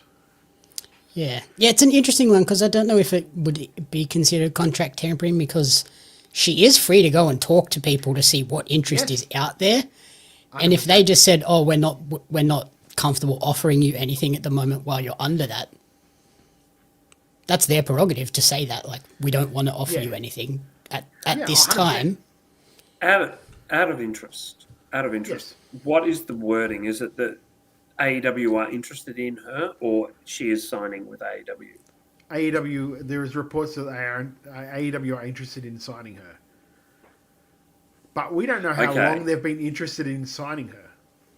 It's also quite possible that she's a very savvy lady who's leaking this everywhere because wrestling journos will jump on anything just to up her worth.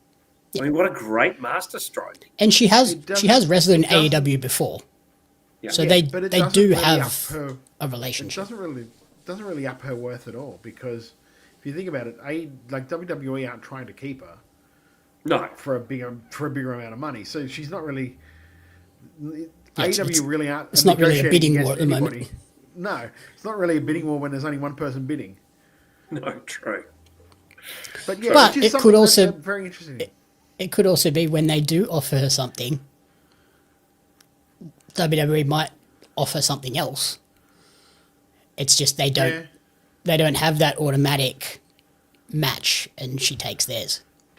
Yeah, it's interesting. Very interesting. It's going to be interesting to see how this unfolds. Now Jamie, you watched. It is your job somewhat to watch AEW Dynamite of a week. Correct. Of a week. Every week you watch AEW Dynamite on.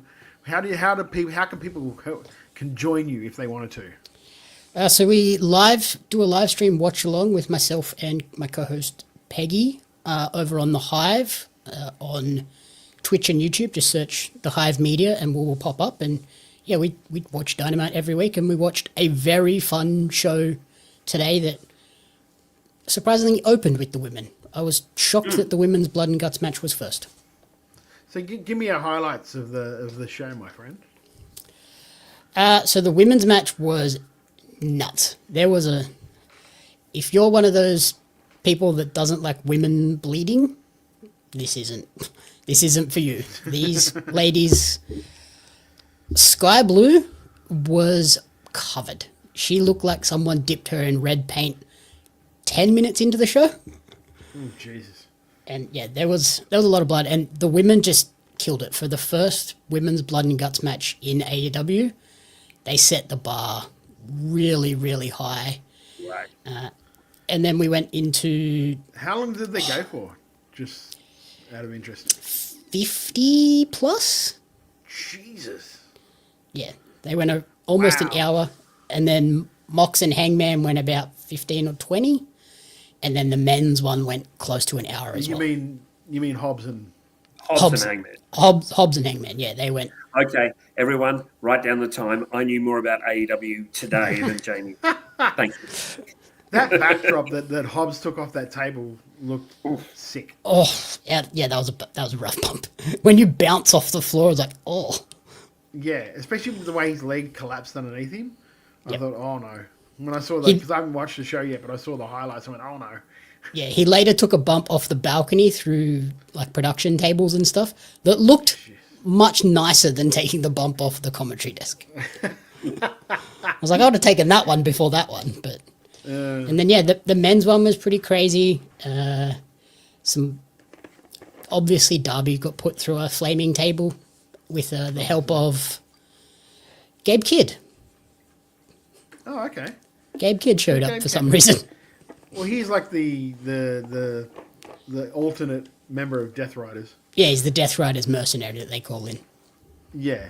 So, and I believe the end of it was Mox tapping, wasn't it? So yeah, Mox tapped again, and then so the women's one leads to the Death Riders kicking him out. I think that's going to eventually be the course where they're like, dude, stop it. So who do you think is their next leader? Would it be Garcia? I could see it being Claudio, actually. Because on Collision this past week, they teased like Kyle and Claudio for a program. Because there was the Death Riders confronting Don Callis and or having a conversation with Don Callis and Kyle about do us a favor, take out Mark Briscoe before the title match next week. And Mox got right up in Callis's face and then walked away, and Claudio was the only one that stayed and just sort of stared down Kyle like, you're next. After you get past Briscoe, I'm coming for you. Yeah, the thing, the only reason I question this is because I don't know how menacing Claudio could be on a mic. Whereas I can see Daniel Garcia holding that end up. I can't see Park, like Alex Whiteheart said, my money is on Park, to be honest. But I could understand. Park's never there enough. Yeah, Park, I think, still has visa issues, so it's going to be difficult for him to be in that role, Alex. Yeah. I think he just works better as the silent monster, too. Yeah. Macho Man Andy Savage says, I can see Marina winning it, the tag belts, and deciding she's the boss now. She's not bad on a mic. Those promos that she cut in, what's his place? What's the Bloodsport? promotion? Bloodsport. No, not Bloodsport, the other one. GCW? No, not GCW. ROH. She's a champion. No, she's a champion in a indie promotion. Oh, Defy? Defy, that was the one. And she cut a blistering promo where I watched that and I went, okay, where has this girl been? Because the last promo I said when she's wearing the sundress hat, I'm like, oh, God, please keep her away from a microphone. But yeah, it's going to be very interesting going ahead with that. And do you think the Young Bucks are going to turn face? Because it looks like they're hitting that ultimatum right now with Okada and the Callis family. I think so, because it's... I was going to say because of the Tokyo Dome, but New Japan's booking is weird, so I don't know what they're going to do with that. But yeah, I think the Bucks are probably going to go face at some point. After they win $1 million, they'll start splashing cash and be everyone's best friend again. Of course, that does lead us nicely into the AEW Full Gear 2025 updated match card. The AEW World Champion Hangman Page will go up against Samosa Joseph in a steel cage match. The Women's Champion Chris Statlander defends against Mercedes Moné. The World Tag Team Champs Brodito of Bandito and Brody King will defend against FTR, Cash Wheeler and Dax Harwood. The TNT Champion Kyle Fletcher will defend against Mark Briscoe in a no DQ match for a Briscoe loss puts him in the Don Callis family. The Casino Gauntlet match to crown another champion. They just don't have enough to crown the inaugural AEW National Champion. Kenny Omega and the Jurassic Express of Jack Perry and Luchasaurus go up against the Young Bucks, Matt and Nick Jackson, and their partner Josh Alexander. He's gone again. There we go. And then the pre-show, Big Boom and QT Marshall will go up. I think I cut out for that last match. The Roppongi Vice boys, Rocky Romero and Trent Beretta. Yeah. So for those of you that might have missed it, Casino Gauntlet match to crown the inaugural AEW National Championship. Kenny Omega and the Jurassic Express against the Young Bucks and Josh Alexander for $1 million. And the pre-show will be Big Boom AJ and QT Marshall against RPG Vice, Rocky Romero and Trent Beretta. Okada has been named as Tanahashi's final opponent at Wrestle Kingdom. I was actually fine with that. I thought that was kind of... That makes the most sense. It does make sense. It does make sense. Yes. Yeah. I mean, Nakamura would have been nice, but it really was a pipe dream. Yeah. Well, they're starting to feature apparently Nakamura. they had talked to Naito, but he won't be anywhere near ready in time. He's pretty done, isn't he? Well, I think he was getting both knees done and an eye operation. Yep. So I can't imagine the comeback from that is all that quick. No, he's out for a long time. And Okada and Tanahashi is like, they're the two you think of when you think of Tanahashi. And Okada got a massive pop on his return to New Japan last weekend as well. Yes, he did. Well, he's the one that you didn't really actually think was going to go back. Yeah. Like the others, when they left, you're like, okay, you'll probably come back. Even though you're going to AEW, because of the relationship with AEW, you're probably going to come back and do some spots. And that's not too bad. When Okada left, they're like, oh, he's gone now. This is like, AEW was almost like the retirement village for the New Japan fans when it came to Okada. Like, he's just going there to have some fun, collect some checks, and he'll be going. He's not going to come back. So to see him pop out and to pop out with the old theme, the money drop, the old theme, and with Ghetto. Yep. Yeah, Ghetto, and with Ghetto as well is just that's the presentation you want of Okada. Because if he'd have walked out with Don Callis, I would have been pissed. I'm like, I don't want to see Don Callis in this. Now the question is, which match mains?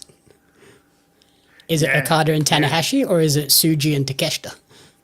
Yeah. If you're trying to build the future of New Japan, you have to finish it with Takeshita and Tsuji, surely.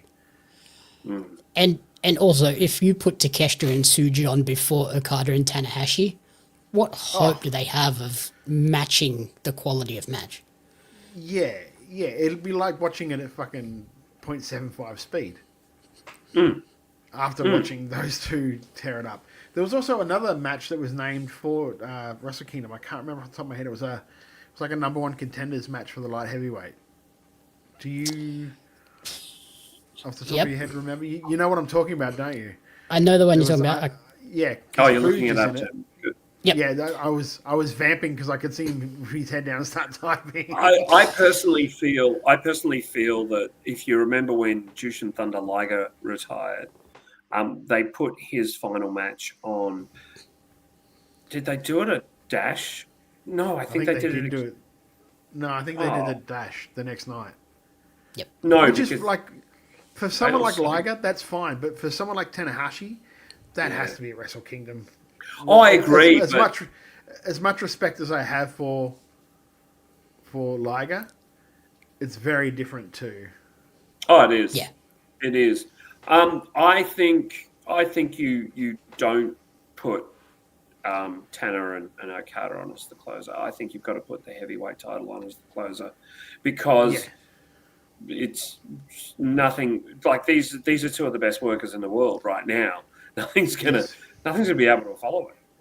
No, not at all. Not at all. So the IWGP Junior Heavyweight Championship #1 contenders 4-way match is El Desperado versus Kosei Fujita versus Taiji Ishimori versus Sho.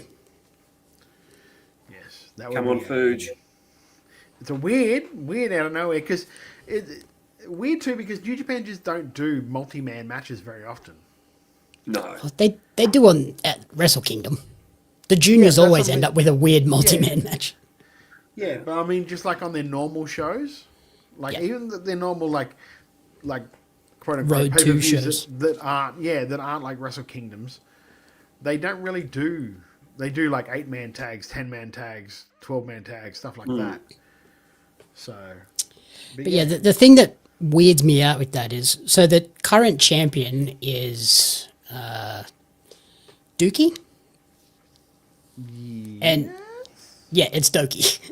And he's also the tag team champion, whose partner is Sho, who is in this match. Yeah, who's in the match, What are we doing?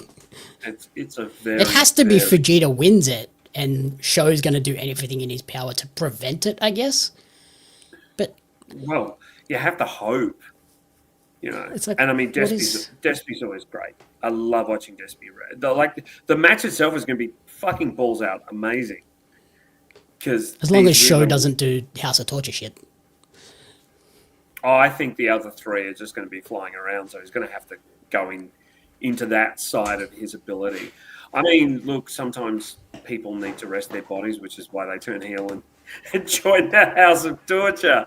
I mean, let's be honest, and Sho was that. He resembles that remark very much, that, you know, that he did have a breakneck speed. So, but what is interesting is the tag.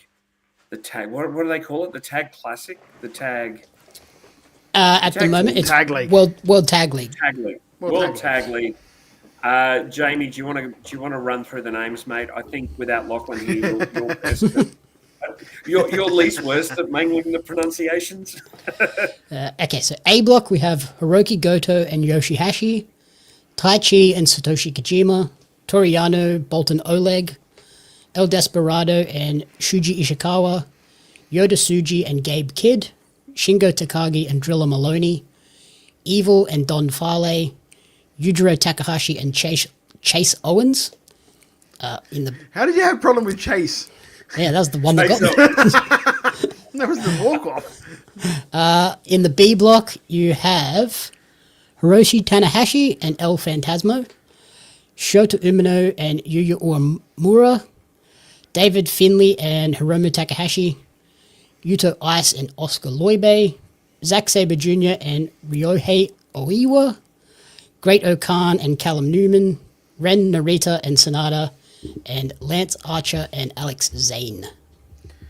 Yeah, Andy Savage asked, does this mean Robbie misses out this year? I don't know. I mean, there's always the Rumbo. There's the Rumbo, there's New Year's Dash, there's, you know... Yeah, maybe Doki gets a match and they chuck Robbie in that? Yes, maybe. I had to duck out the room because I wanted to show you something. I'm sadly starting to do like collect trading cards again. Oh no! But I've been focusing on like Premier League. Okay. Because I just started watching the unboxing ones. But I was at a quiet card shop and I saw this and then I had to buy it. So I just want to show you guys. Oh, nice. Yeah, it's pretty cool. Yeah. For those on the podcast, Todd is showing a signed Great Muta card in a case, in a little case, and probably it's in a protective case. It goes back into your safe. I just think I think Wrestle Kingdom this year, wow, they're leaving it late. They're leaving it very late to announce this card. Normally they start working on it 5-6 months before, but boy, this is coming together late. Well, for Wrestle Evil with that Oscar? Is it Oscar or somebody else? No, Yuto Ice. No, that's not. I'm not talking the Tag League. I'm talking for Wrestle Kingdom. I'm pretty sure Evil had a match against Yeah, probably.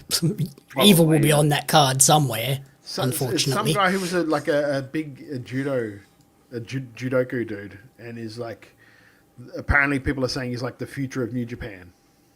Oh, wow. It might be Oscar Loibe. Yes. Aaron, thank you. Aaron Wolf. Thank you. Oh, yep, that's the one. Yeah. Yeah, so there is that one as well that's been named. But then I'm hearing reports that he's not that great in ring at the moment. So him and Evil is going to be interesting. It'll be something to watch. Yes. So we would normally do the tips. When did the thing start? Well, next tonight? Week? Next Thursday, so we can... No, next week. Okay, well, so we'll do it... Yeah, it's next week, because I can't see any it's dates next week. here. Yeah. Yes. So we'll Yeah, the we'll 20th push it back looks another like week the because we first. don't have Lachlan with us. So we'll push it back yet another week, and then we'll do our tips for that. Then I think that's the best way we can deal with that. Jeff, That's harder than the juniors. It's really difficult. It's all right, mate. It's fine. Juniors wasn't So Wrestle Kingdom also means our end of year awards are coming up as well, and that'll obviously feature Australian wrestlers. If you want to slap an Australian wrestler on your chest, Kickout merch at kickout.com.au for merch of your favourite Queensland wrestlers and also wrestlers from all around the country. If you want your merch on the site, contact them through their Insta page, and that is a good thing, and it's not always good. The show is called Chicken Salad, but with the salad comes the shit. Hasn't been the easiest week. Jamie, what's given you the irrits this week? Mine's appreciate, because it's something that's been teased on social media. A new promotion in Australia that has been promoting... They're promoting that their champions are going to be exclusive to them with nothing else said about it. I'm like, you better be paying these people nicely to say they're only going to work for you seemingly once a month. I tell you what, it's named Australian Championship Wrestling, because this will be my shit as well. So many red flags are coming off this thing. I don't know about you, Jamie, but when I see stuff like our wrestlers will be our champions will be exclusive to us and they'll be signing contracts, that there's a red flag, unless you want to pay somebody like their wrestling fee every week so they don't have to go and try and find a booking anywhere else or anything like that. And then that just hampers their development too. Oh, 100%. And then other stuff like you're seeing, they put up a thing about people signing NDAs. Yep. I mean, why are you signing an NDA if there's not something dodgy going on?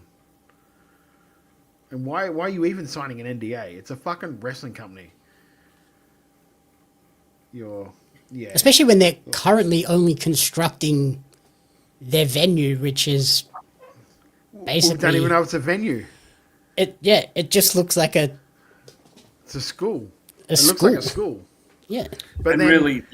when I did some preliminary research on it, the guy that owns it is not really friends with anybody in Australian wrestling. So I don't know who's going to be teaching at the school or who's possibly helping this guy, or if this guy just has a lot of money, has seen a lot of shit from Tony Khan and go, hey, I could do that. Seems to have a lot of money with the amount that they're putting into this venue school place. But then I look at all the stuff on their Instagram and it looks very AI gen. I don't know what you think. But Yeah, just very, very bland and generic.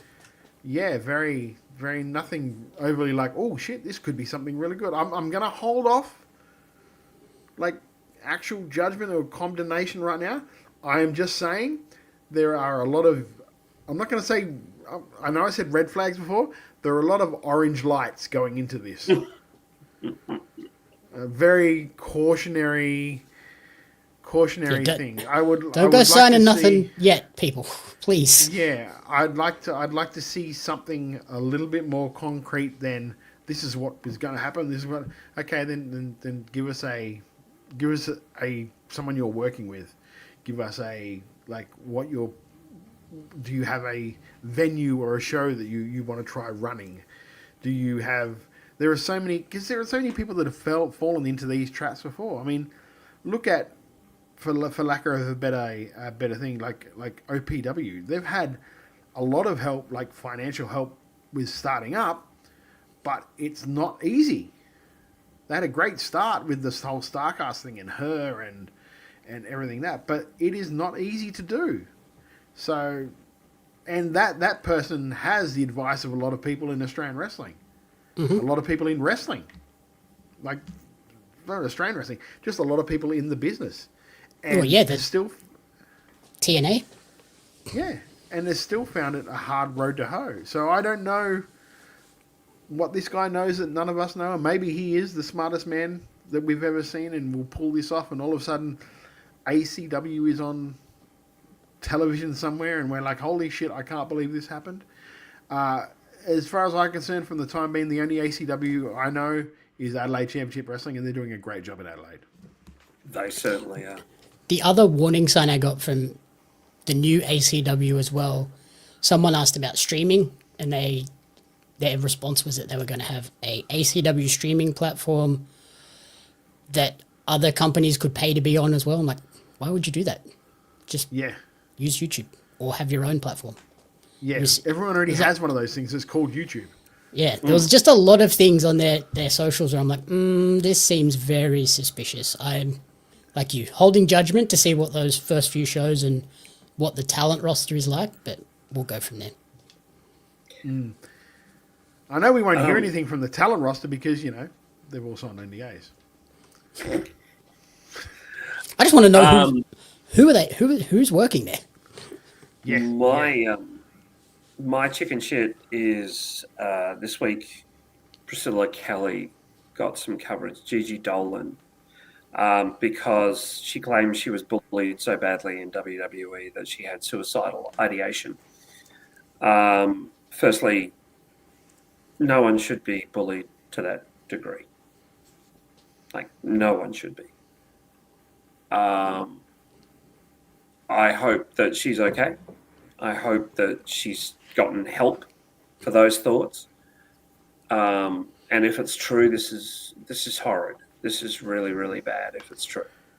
And I'm not saying it is. I'm not saying it isn't. I'm just, it's horrid. People deserve to be treated better than that. Everyone deserves better treatment than that. And I'm glad that she's out of what was clearly a hostile environment. That also makes me think of Taylor King. In my thoughts, I hope Taylor's doing good over in EPW because he seems to have been going through a pretty rough patch. Yes. So I'm hoping he's good as well. Thoughts and prayers to him because he is, again, he's a Liverpool boy as well. So, love that. Hey. We're going for a rough patch ourselves at the moment. I hope you're okay, and I hope you're enjoying your retirement, Stormy. But with the bad, of course, Stormy was great. Comes the good. We got to talk about our chicken salad, the things we liked this week. I'll go with Jamie first. Jamie, what you like, mate? 11 Aussie women on the PWI 250. Just awesome to see. Absolutely. And first timers, Erica Reed, Shay Cassidy, like good stuff, girls. Keep it up. Kyle Fletcher wasn't on it. I just don't know why. Let's call that our show, chicken salad. So if anyone has anything else, then all well and good. Have you got anything else? Anything else, Jamie? The AEW Women's Blood and Guts match. It was really great stuff. Like they set the bar high. Like next year when they have their second one, it's going to be pretty hard to top that. And just an awesome finish too, where they separated the teams and played on Tony's love for Mina, and that's the finish was Tony quit on behalf of Mina. Yeah. Andy Savage said salad. There was a spot in the Blood and Guts match. Monet rips. We had a deal, Jeff.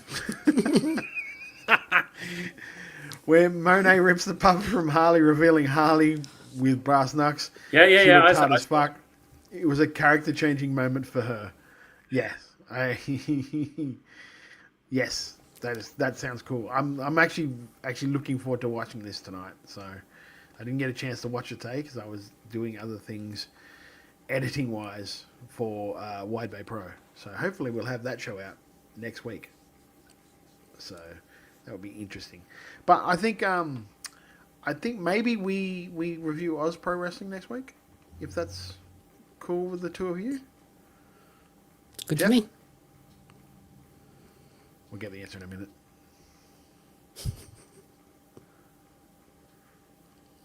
And Maybe. not. Sure. Maybe not. Yeah, that sounds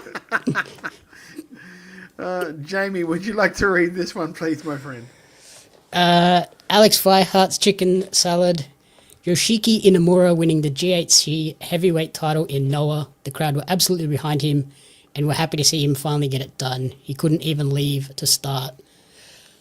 He couldn't even leave to start with because people crowded the entranceway. That's pretty cool. Ah, yeah. They were so happy they didn't want him to leave. Yeah, he did great work in NXT as well.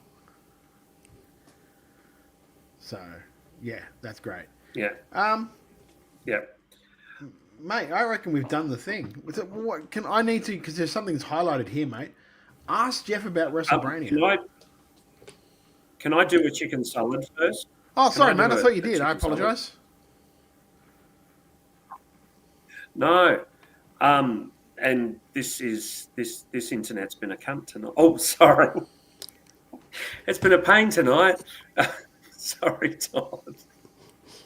Might have to do some editing, Todd. The one word. Well, do you know what's there funny? goes. That was an absolute. Todd's not watching Blood and Guts now. He has to go and edit. Do you know what's funny though? Right, the word on its own, I can't stand. If you put the word shit in front of it, I'm fine with it. I don't know why.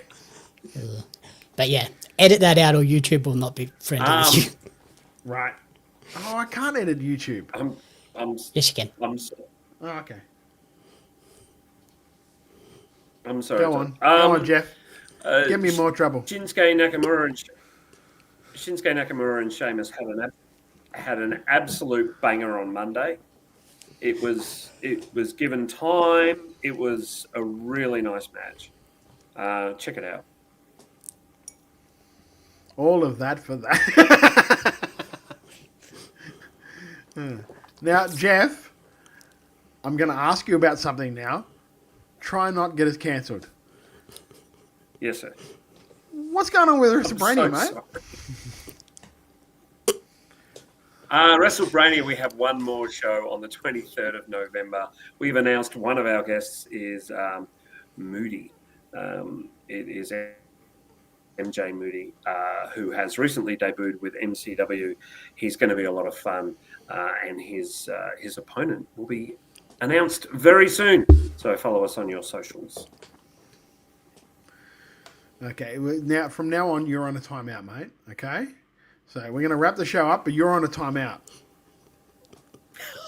So, if you haven't already, guys, make sure you subscribe to WIR. It's free. You can do it on YouTube, Apple Podcasts, Spotify, Twitch, or anywhere you get your podcast from. If you do stop by Apple Podcasts, give us a 5-star rating and review while you're there.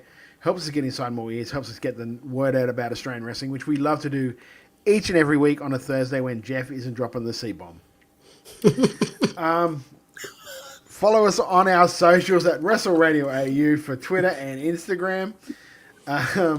Wrestle Radio Australia merch is on Redbubble, and all the proceeds for those shirts that have Wrestle Radio Australia on them don't go to us. They go to Beyond Blue and Gotcha for Life, two charities that we really do support here. Mental health and men's mental health especially. It has affected us here on the show personally, and just as a show, it has affected us in the past. So we really do want to help support those charities when and if we can. Anything coming up for you this weekend, Jamie? Not too much this weekend, but this is out now. Oh, tell us about Pario, my friend. So this month has my interview with Brian Danielson written out, nicely laid out, and my interview with Shay Cassidy as well. So lots of wrestling stuff in this one. Not normally that much wrestling in Pario, but this month we've got a double feature. Nice. There we go. Double feature. I'm not doing anything this weekend. I'm NBT. not booked toddy. So I'll be chilling. Actually, no, I won't be chilling at home. I'll be probably putting on the final touches of the edit for the Wide Bay show, which hopefully will be up next week. All things being fair and equal. And just make sure you premiere it.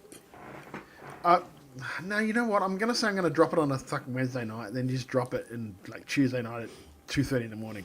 Because I reckon that is the prime time to get some views. For Australian wrestling fans. For Australian... 2:30 Queensland time. Marsden Home says, Todd, you should drive to Rocky and come watch Neverending 80s. No, because I've done that drive. It is a never-ending drive. That's my internet. We've done that drive. We have done that drive before. And that drive is the word that Jeff says. Yeah. That would have been like me driving to Coffs. Yes. Yeah. So, I guess that is it for us for this week, my friends. Oz Pro Wrestling next week. We're going to check that out. If you are not doing anything, it's Saturday about noon. If you're in Melbourne or whack it out the rest of the country, sit down, grab your popcorn, youtube.com, Oz Pro Wrestling. Of course, the show we watched this week, IWA, if you are listening to the podcast, will be in the link for it will be in the description of this podcast. So please go and check it out. If you listen to the podcast, you want to see some good Australian wrestling, IWA is some good Australian wrestling. Go and check that out. So I think until next week, and hopefully we'll have Lachlan back, who can steer the ship and possibly whip Jeff in the line. Yeah, just whip Jeff in the line, because it's just, mate, it's not good enough. You've been doing this for how many years? You're supposed to be a professional broadcaster, and you've gone and screwed the pooch. Not cool, bro. And that's as harsh as I'll get. Not cool, bro. You gave Todd more work. You gave me... you motherfucker. Anyway, until next week, for Jamie Abs and Jeff Setti, I am Todd Eastman. We'll see you then, guys. Here I was, blaming AEW for feeding you chicken shit, knowing you mindless millennials would be eating it up as if it were chicken salad, when it's really been your fault all along. Make chicken salad out of chicken shit.